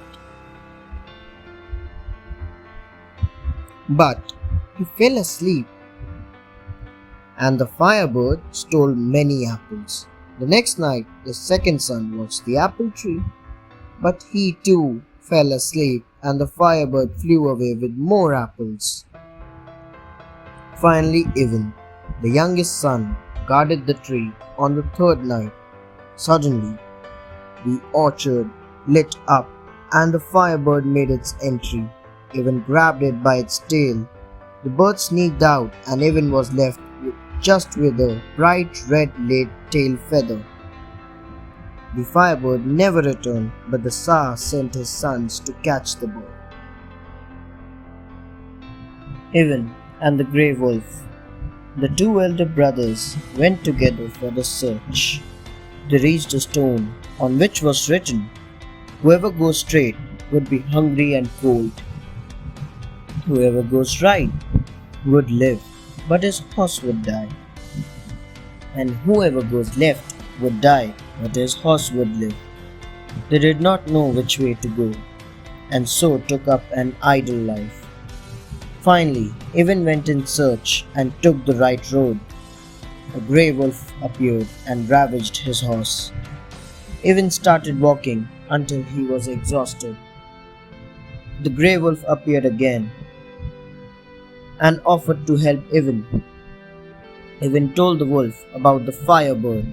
The wolf carried him to the garden where the firebird sat in a golden cage, but the wolf warned him to take the bird without touching the cage. Ivan took the bird, but thought where he would keep the bird without a cage. As soon as he touched the cage, alarms rang, and the guards caught him. The first king said he could spare Ivan, now only if he presented the king with the horse with the golden mane. Elena and the Grey Wolf. Ivan told the wolf everything and was sorry that he did not obey the wolf's instructions. The wolf carried him to the stable where he could get the horse. But the wolf warned him not to touch the golden Riddle, hanging on the wall. Even took the horse out. All of a sudden, he saw the golden riddle and touched it. The alarms rang and he was captured. The second king told him that he would be spared only if he brought him Elena the beautiful. Crying, Ivan left the palace and told the grey wolf everything. The wolf carried him to Elena's kingdom. Ivan took the princess and they headed back. On the way, Ivan and the princess fell in love with each other. The wolf held them by transforming himself into the princess. Ivan led him to the second king, who was delighted and thought that she was the real princess. Ivan was given the horse with the golden mane, and with the real princess he rode off. In the meantime, the wolf also escaped from the king. Ivan reaches home. The grey wolf reached Ivan and Elena. Now, the wolf transformed himself into a horse with a golden mane. Ivan took the horse to the first king. He was happy and threw a big feast. The king gave the firebird to Ivan. Ivan took Elena, the firebird, and the real golden maned horse and headed towards his own kingdom. They were still a distance away from the kingdom when they stopped to rest. The elder brothers, who were returning to the kingdom, stumbled upon Ivan and Elena. They killed Ivan and threatened Elena not to tell anything to her. Both the brothers brought Elena, the firebird, and the golden maned horse to the Tsar. The second brother received half the kingdom, and the eldest was to marry Elena. The grey wolf found Ivan and revived him. He took Ivan back home. The wedding feast had already started. Elena saw Ivan and rushed towards him. The truth was revealed. Ivan married Elena and they lived happily ever after. The apples of youth and the water of life. In a certain kingdom, there lived a king who was getting old and his vision had become poor. He had heard of a garden with apples of youth that would make a man grow young, and well, with the water of life that would restore his vision. He called his 3 sons and asked them to get the apples and the water. His eldest son, Fyodor, set out on the journey. He came to a crossroad with 3 different paths to choose from. There lay a stone slab on which was written, "If you go to the right, you will save yourself, but lose your horse. If you go to the left, you will save your horse, but lose yourself. If you go straight, you will get married." He took the 3rd road. He came to a small hut where a widow welcomed him. She had a beautiful daughter named Vania. She made him fall into the cellar. The second son, Vasily, met the same fate. Finally, the youngest son, Ivan, set out. He tricked Dunia and she revealed about his brothers. The curse. Ivan freed his eldest brothers. He carried on his journey and met a pretty maiden weaving. She could not tell him anything about the garden, but sent him to meet her second sister. The second sister asked Ivan to leave his horse and go on a 2-winged horse to their 3rd sister. The 3rd sister gave him a 4-winged horse and directed him towards the garden. She warned him to leap the garden wall in a single bound, else the bells would ring and the witch might wake up. He tried to obey her, but the horse's hoof grazed the wall. Luckily, the sound was too soft to wake the witch up. He took the apples and rode off. In the morning, she chased him on a 6-winged horse, but she managed to catch him. When he was near his own land and was not afraid of her, she cursed him. Ivan found his brothers and slept by them. but his brothers stole the apples and threw him over a cliff. The dragon is killed. Even fell into a dark kingdom. There, a dragon demanded a beautiful lady every year, and this year the lot had fallen on the princess of the kingdom. Even the knight said to the king, "I will save her, but promise me that you will do what I say." The king promised not only that, but also to marry him to the princess. The king and the bold knight went to the place where the dragon was supposed to come. Even went to sleep and asked the princess to wake him up when the dragon came. The dragon came, but she could not wake Even up and began crying. A tear fell on his face and he woke up. He cut off the dragon's heads, put them under a rock, and threw the dragon's body in the sea. Another man came up from behind and cut off the knight's head. He threatened to kill the princess if she did not say that he had killed the dragon. The king arranged for the marriage, but the princess ran away with some fishermen to the sea. The bold knight returns home. The princess hoped to find the bold knight. Every time the fishermen cast their nets in the sea, they caught only fish. Finally, one day, their nets caught the knight's body and head. She put them back together and poured the water of life on him. He comforted her and sent her home, saying that he would meet the king and make things right.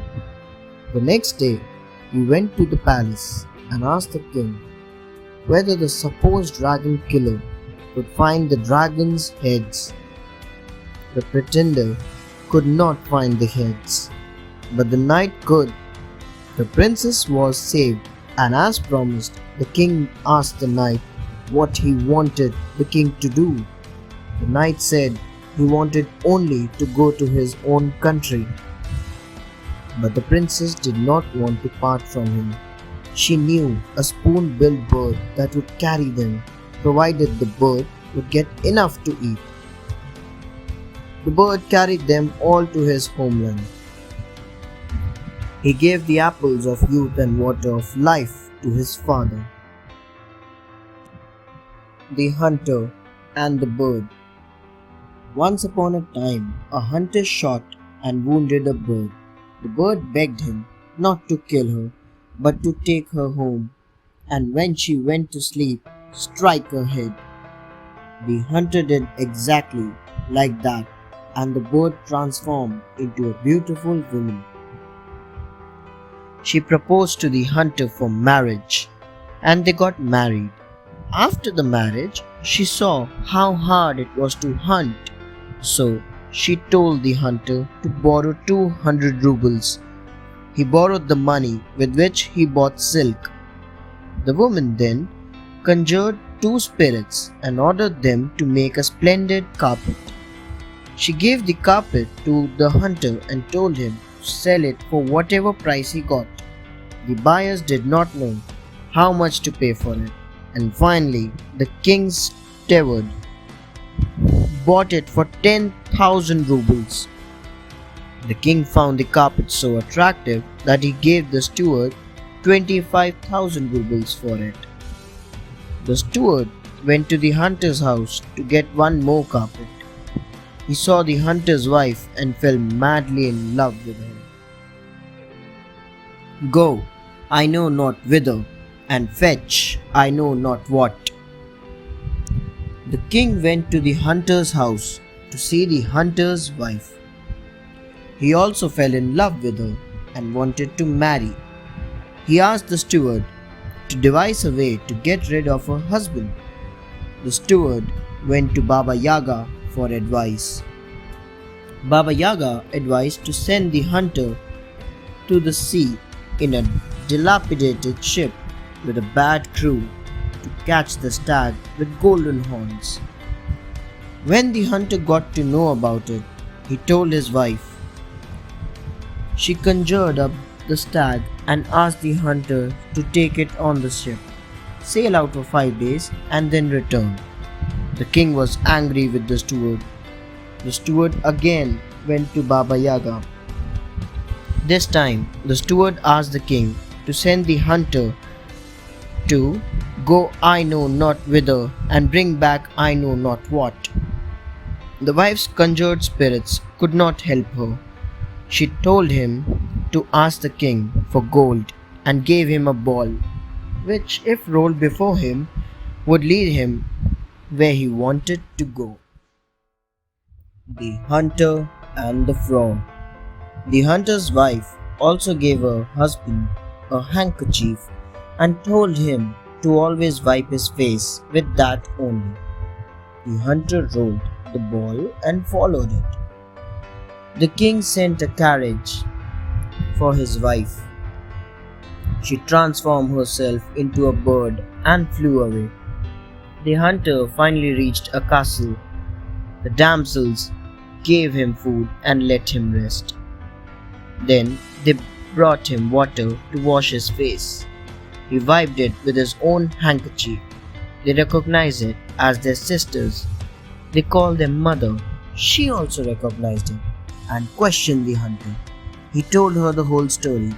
Thereafter, she called all the beasts and birds and asked them if they knew how to go I know not whither and bring back I know not what.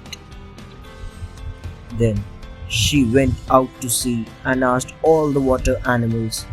Finally, there approached a limping frog. Who knew? The woman gave the hunter a jug to carry the frog, which could not walk that fast. He did, and the frog directed him to a river. The hunter becomes the king. The frog told the hunter to sit on his back. At the other end of the river, the frog told him to listen to 2 old men who would arrive. He did, and heard them summon Shmat Razum to serve him. The old men ate and drank and left. The hunter asked Shmat Razum to serve him instead, and he agreed. The frog set off on his return journey with the hunter and Shmat Razum. They stopped at a golden arbor where they met 3 merchants. At Shmat Razum's directions, the hunter exchanged Shmat Razum for 3 marvels. They could summon up a garden, a fleet of ships, and an army. The next day, Shmat Razum returned to the hunter. In his own country, the hunter let Shmat Razum build a castle. His wife returned to him. The king saw the castle and waged a war against him. He summoned the fleet and the army and defeated the king. He became the new king and lived happily with his wife. The gigantic turnip. Once upon a time, an old man planted a turnip. After a few days, it grew and became an enormous turnip. The old man decided to pull the turnip out of the ground. He tried very hard but couldn't pull it out. So, he called out to his wife for help. The wife took hold of the old man who was holding the turnip. Together, they pulled and pulled but couldn't pull the turnip out. It was massive. Now, the wife called her granddaughter to help. The granddaughter took hold of the grandmother. The grandmother took hold of the old man, and the old man took hold of the turnip. They used all their strength but couldn't pull it out. Then the granddaughter called over the dog.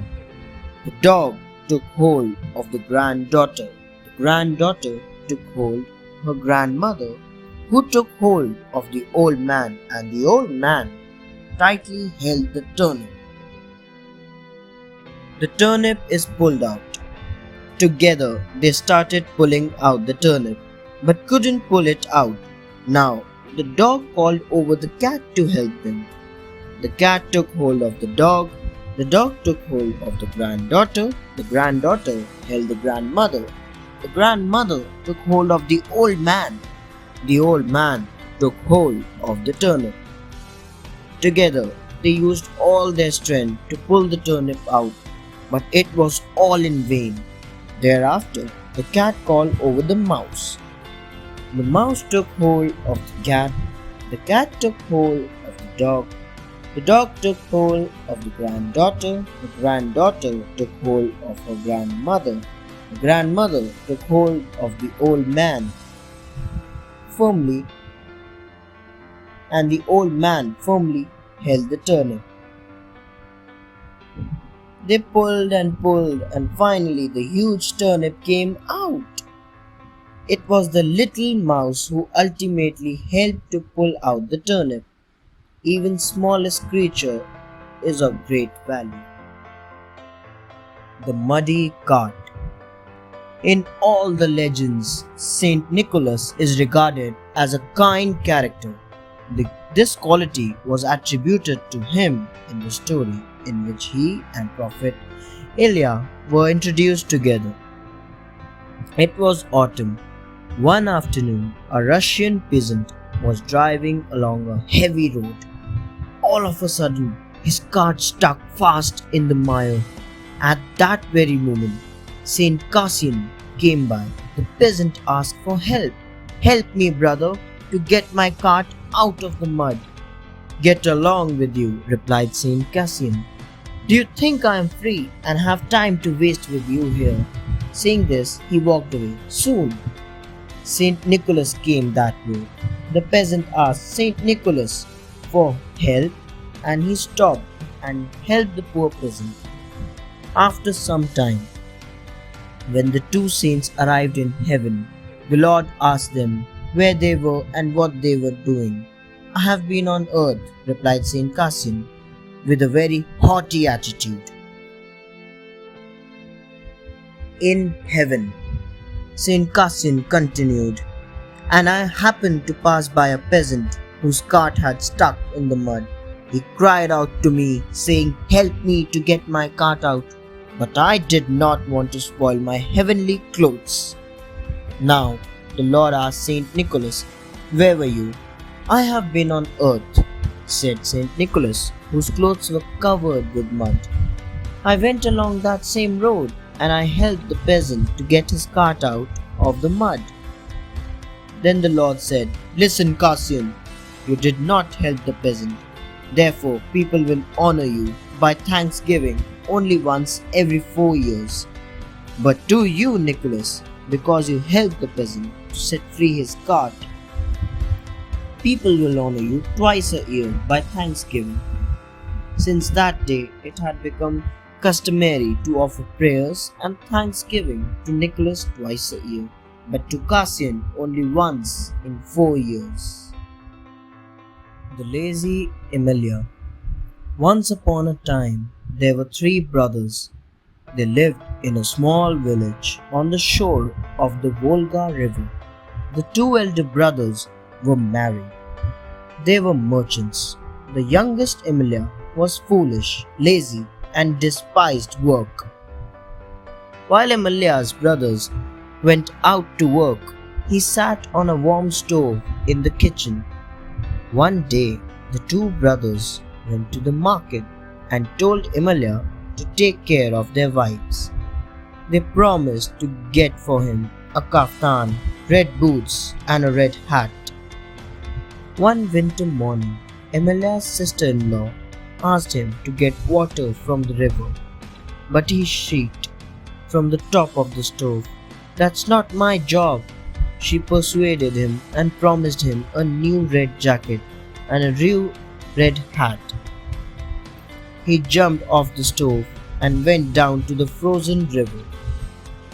Emilia reached the river and started grumbling about his problems.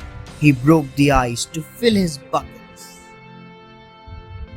At the Pikes behest, as he was filling water in the buckets, he realized that he had caught a fish, a large pike.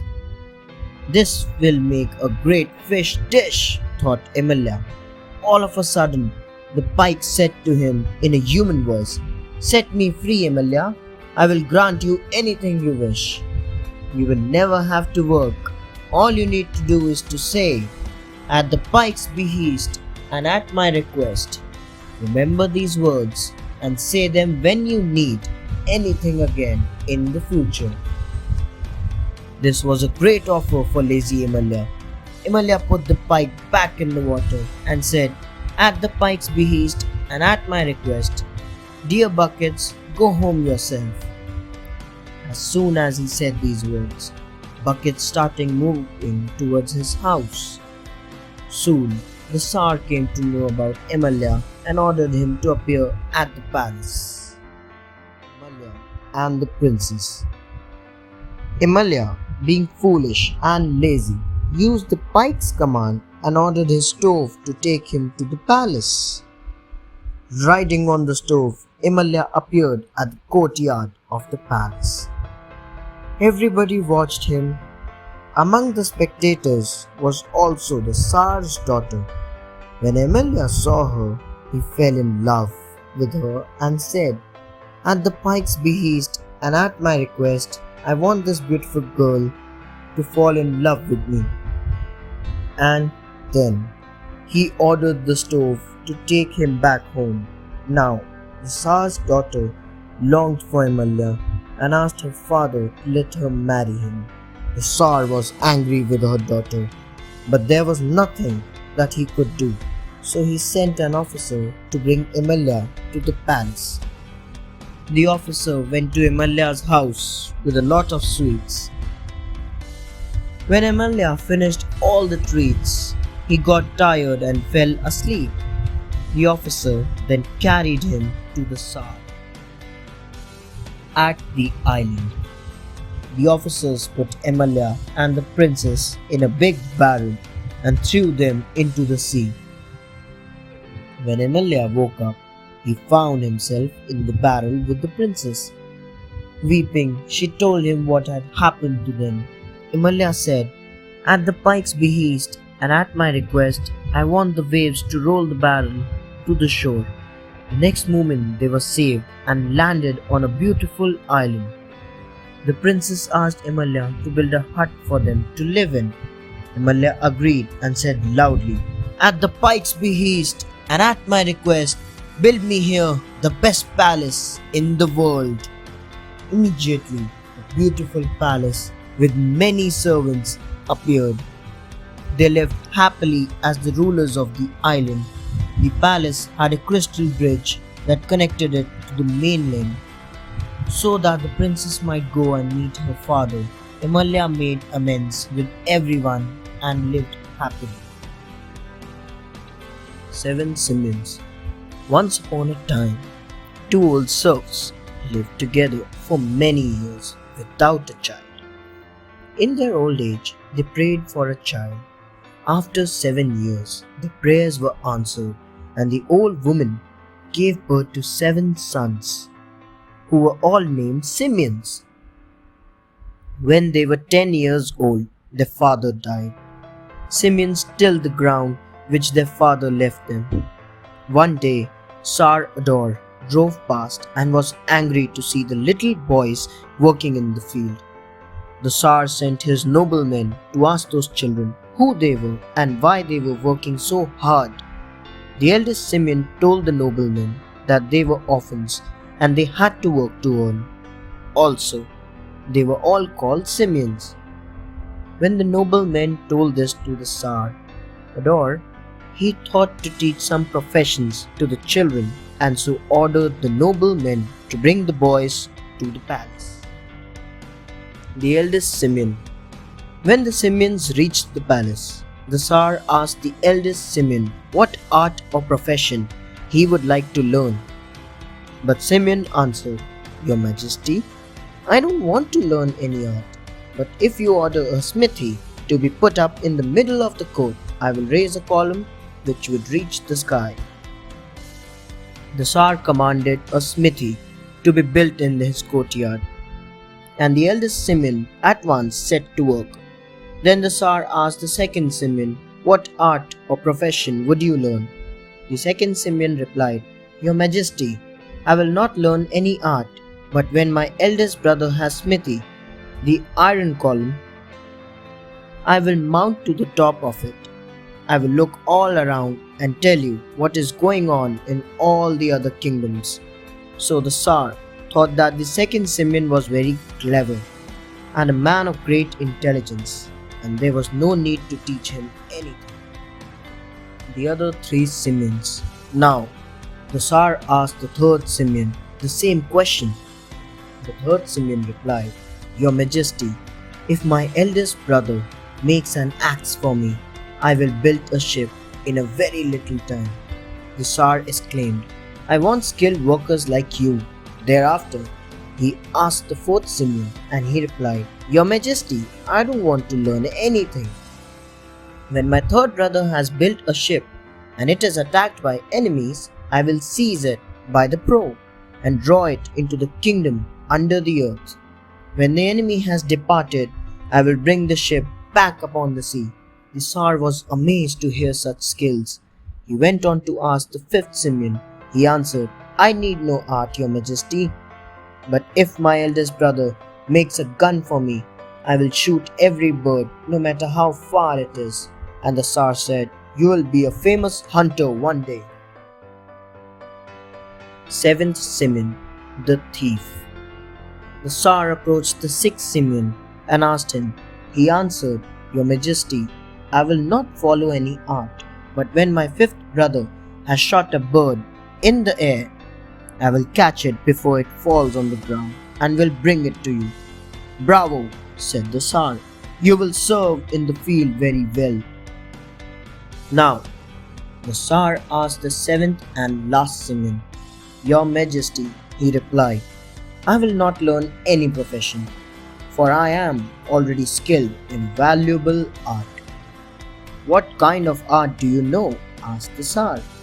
I am a thief, and I can steal better than anyone else, he replied.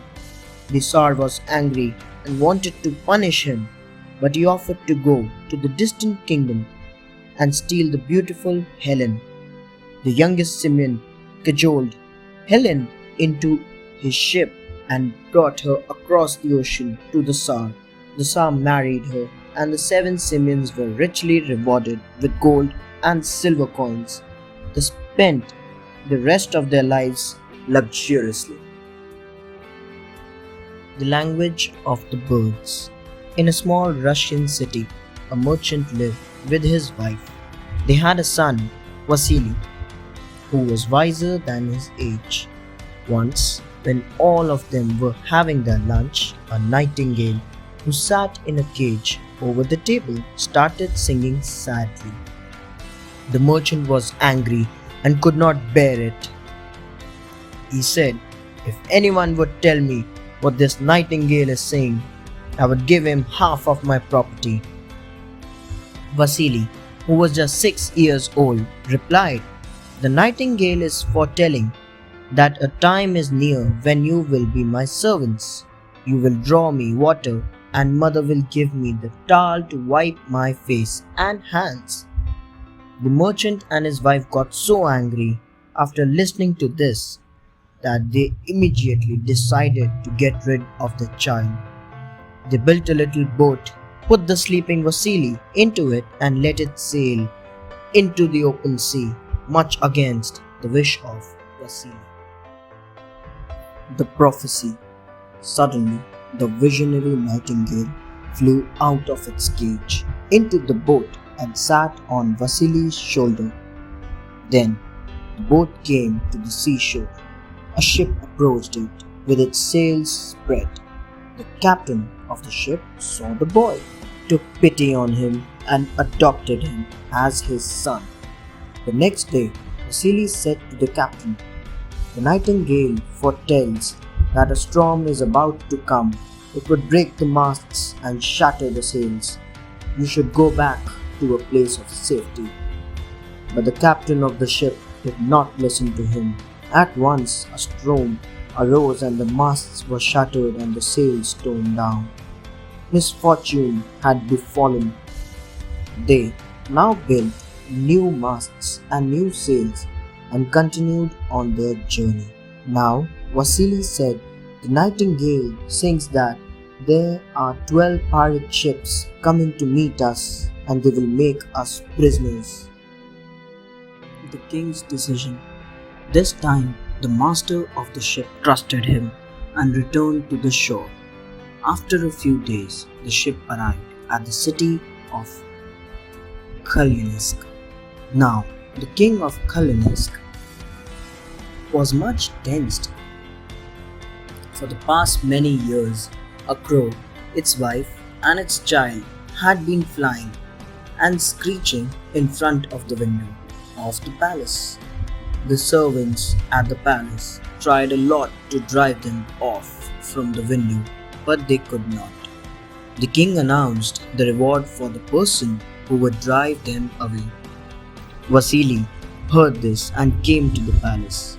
He told the king that he could understand the language of the birds. All the windows were open. Vasily then listened to what the birds were talking and told the king, "Your Majesty, 3 crows are flying here. The Papa Crow, Mama Crow, and Master Crow. The Papa Crow is disputing with Mama Crow as to whom the son belongs to, whether to the father or to the mother. They are asking for a decision." The reunion. The king thought and replied, "The Master Crow belongs to the father." As soon as the king gave his decision, the Papa Crow flew to the right with the Master Crow, and the Mama Crow flew to the left. The king adopted the boy, and the boy was treated with great kindness and honor. Vasily married the princess and received half of the kingdom as dowry. After some days, Vasily set off for a journey to foreign lands. In one city, he stayed just for a night. In the morning, when he got up, he wished to wash. So the master brought him water, and the mistress brought him the towel. Vasily spoke to them and got to know that they were his father and mother. The Nightingale's prophecy had come true. He wept with joy and fell at their feet. He took them along to the city of Kalinisk, and they lived together. Lunn cow. Once in Russia, there lived a Tsar and a Tsarina. They had one daughter, Maria Tsarevna. After some time, the old Tsarina died and the Tsar married another woman who was in reality a witch. Now, the witch had 3 daughters, one of whom had 1 eye, the next 2 eyes, and the third had 3 eyes. The stepmother did not like Maria Tsarevna and sent her with a dun cow on the pasture and gave her a dry crust to eat. Maria Tsarevna went on to the pasture and bowed down to the right foot of the cow.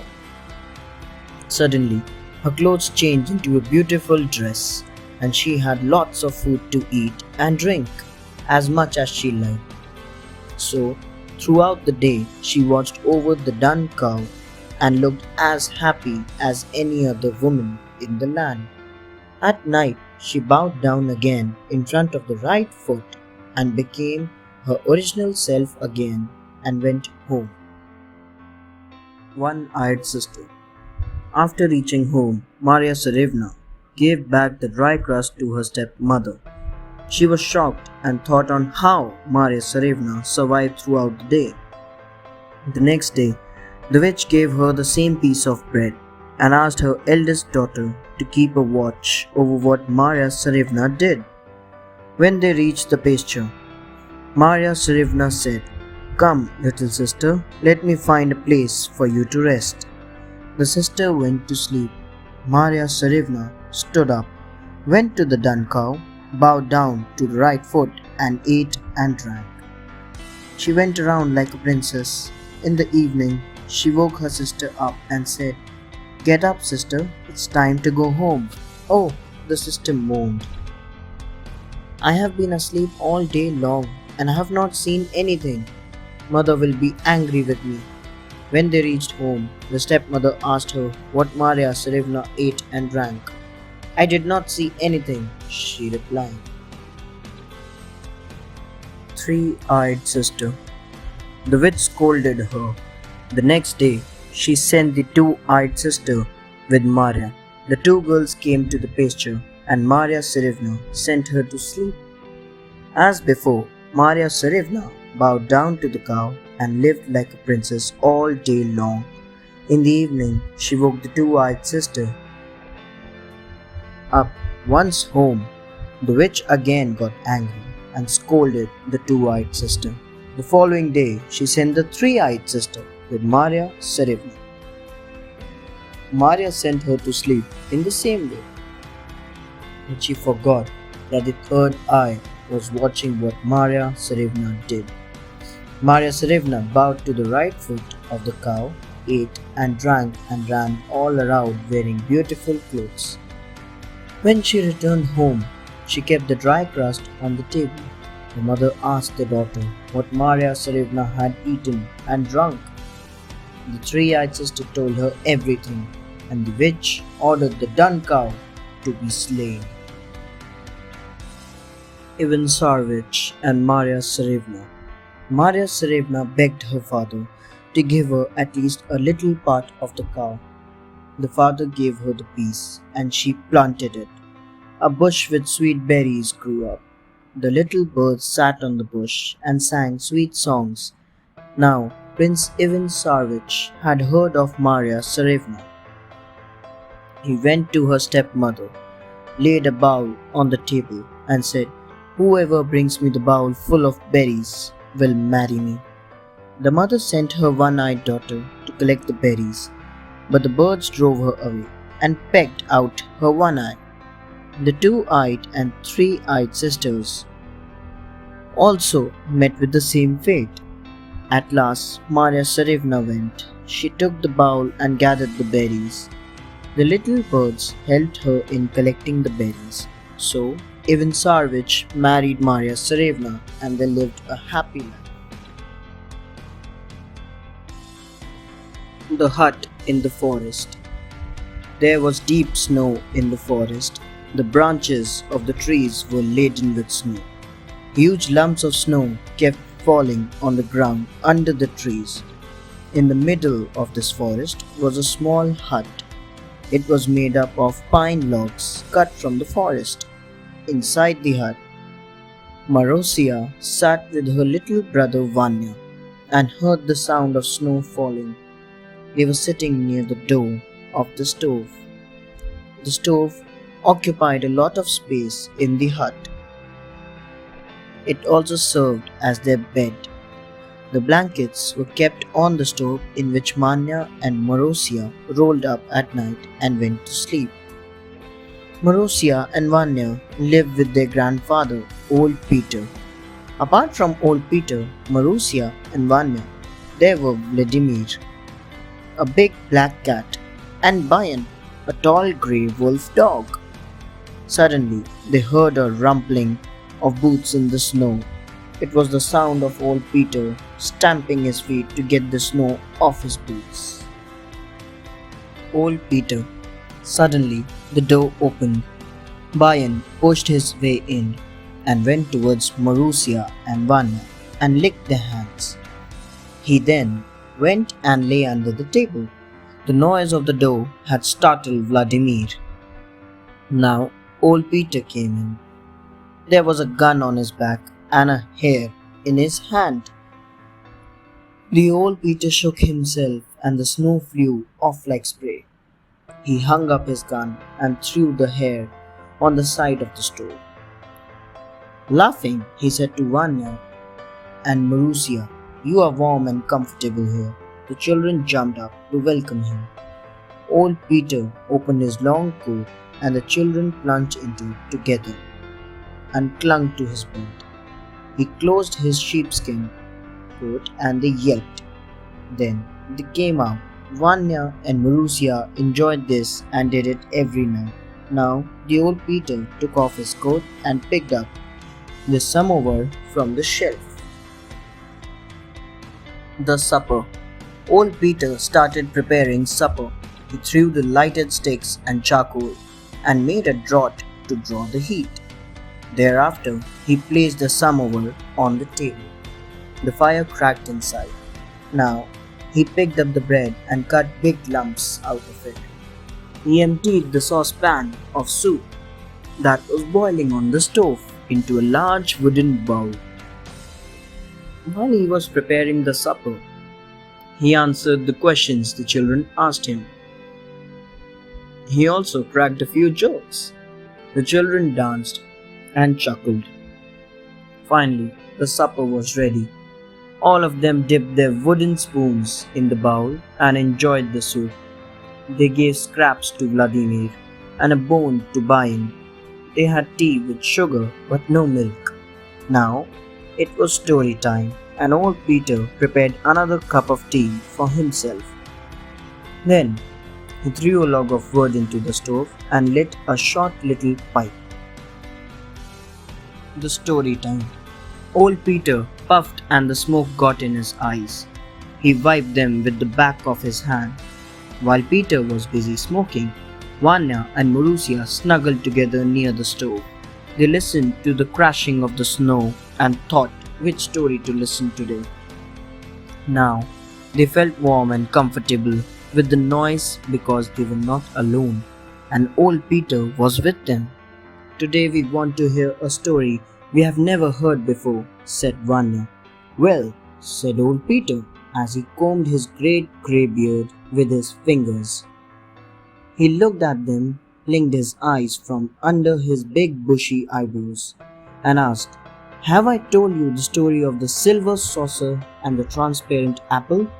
No, never, replied Vanya and Marussia. Immediately. Old Peter took a last puff and the children wriggled with excitement. He took a sip of his tea and began narrating the story. The Lute Player. Once there lived a king and a queen. The king wished to go out in the world and try his strength battling with the other kings. So he called his ministers and ordered them to get the army ready to march towards a far-off country where a heathen king ruled who was cruel and ill-treated everyone. The king bade his wife a loving goodbye and set off with his army across the seas. Finally, he reached the country of the heathen king. He defeated anyone who came on his way. The king came to a mountain pass where a large army was waiting for him. The king was defeated and made a prisoner. He was taken to the prison where the heathen king kept all his captives. 3 years passed and the king could not send any news about his whereabouts to the queen. Finally, he found the way to send the letter. The queen receives the letter. The queen received the letter and read it. Sell all our castles and palaces, take out all the treasure and come and let me out of this terrible prison. She started crying. The queen thought for a while and at last an idea clicked her. She cut off all her beautiful long hair and dressed herself in man's clothes. She did not tell anyone anything. The queen took her lute and went to the kingdom of the heathen king. She went into the court in front of the palace and began playing her lute and singing along. The heathen king heard her sad song and was touched. He ordered that the singer be brought before him. Welcome, lute player. Where do you come from? Asked the heathen king. The queen replied that her country was far away. For years she had been wandering. The heathen king asked her to stay in his kingdom for a few days. When she wished to leave, the heathen king would give her whatever she asked for. The queen reaches home before the king. Now, the lute player started living in the palace. After a few days, the lute player came to take leave of the heathen king. As promised, the heathen king asked her what she desired as a reward. Give me one of your prisoners, the lute player replied. Come along, said the heathen king. Choose whom you will. And he took her through the prison himself. The queen chose her husband and took him with her back to their own kingdom. It was a long journey, but still the king never found out that the lute player was in reality his wife. When they reached the border, the king said, "Let me go now. I am not a common prisoner, but the king of this country. Come with me, dear, and I will reward you." "I will be at your palace when the right time comes," replied the lute player. They parted. The queen took a shortcut and reached home well before the king. Nobody knew about it. Quickly, she took off her clothes and got into her real clothes. The lute player. After an hour, the people of the kingdom were running here and there, crying, "Our king has come back." The king greeted all of them very kind-heartedly. Thereafter, the king assembled all his ministers. He asked them to judge his faithless wife, who did not come to rescue him even after reading his letter. When the king was busy with his ministers, the queen sneaked out and disguised herself. She took her lute and slipped back into the court. She sang the same sweet song in front of everyone gathered. As soon as the king heard this song, he ran out to meet the lute player.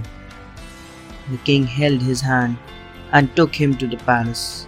He presented the boy in front of everyone and said that it was this boy who released him from the prison. The lute player threw off the cloak and revealed his true self. Everyone was shocked to see the queen. The king was delighted and gave a big feast in his queen's honor. Thanks for watching. Do like, share, subscribe to Sahil Book House.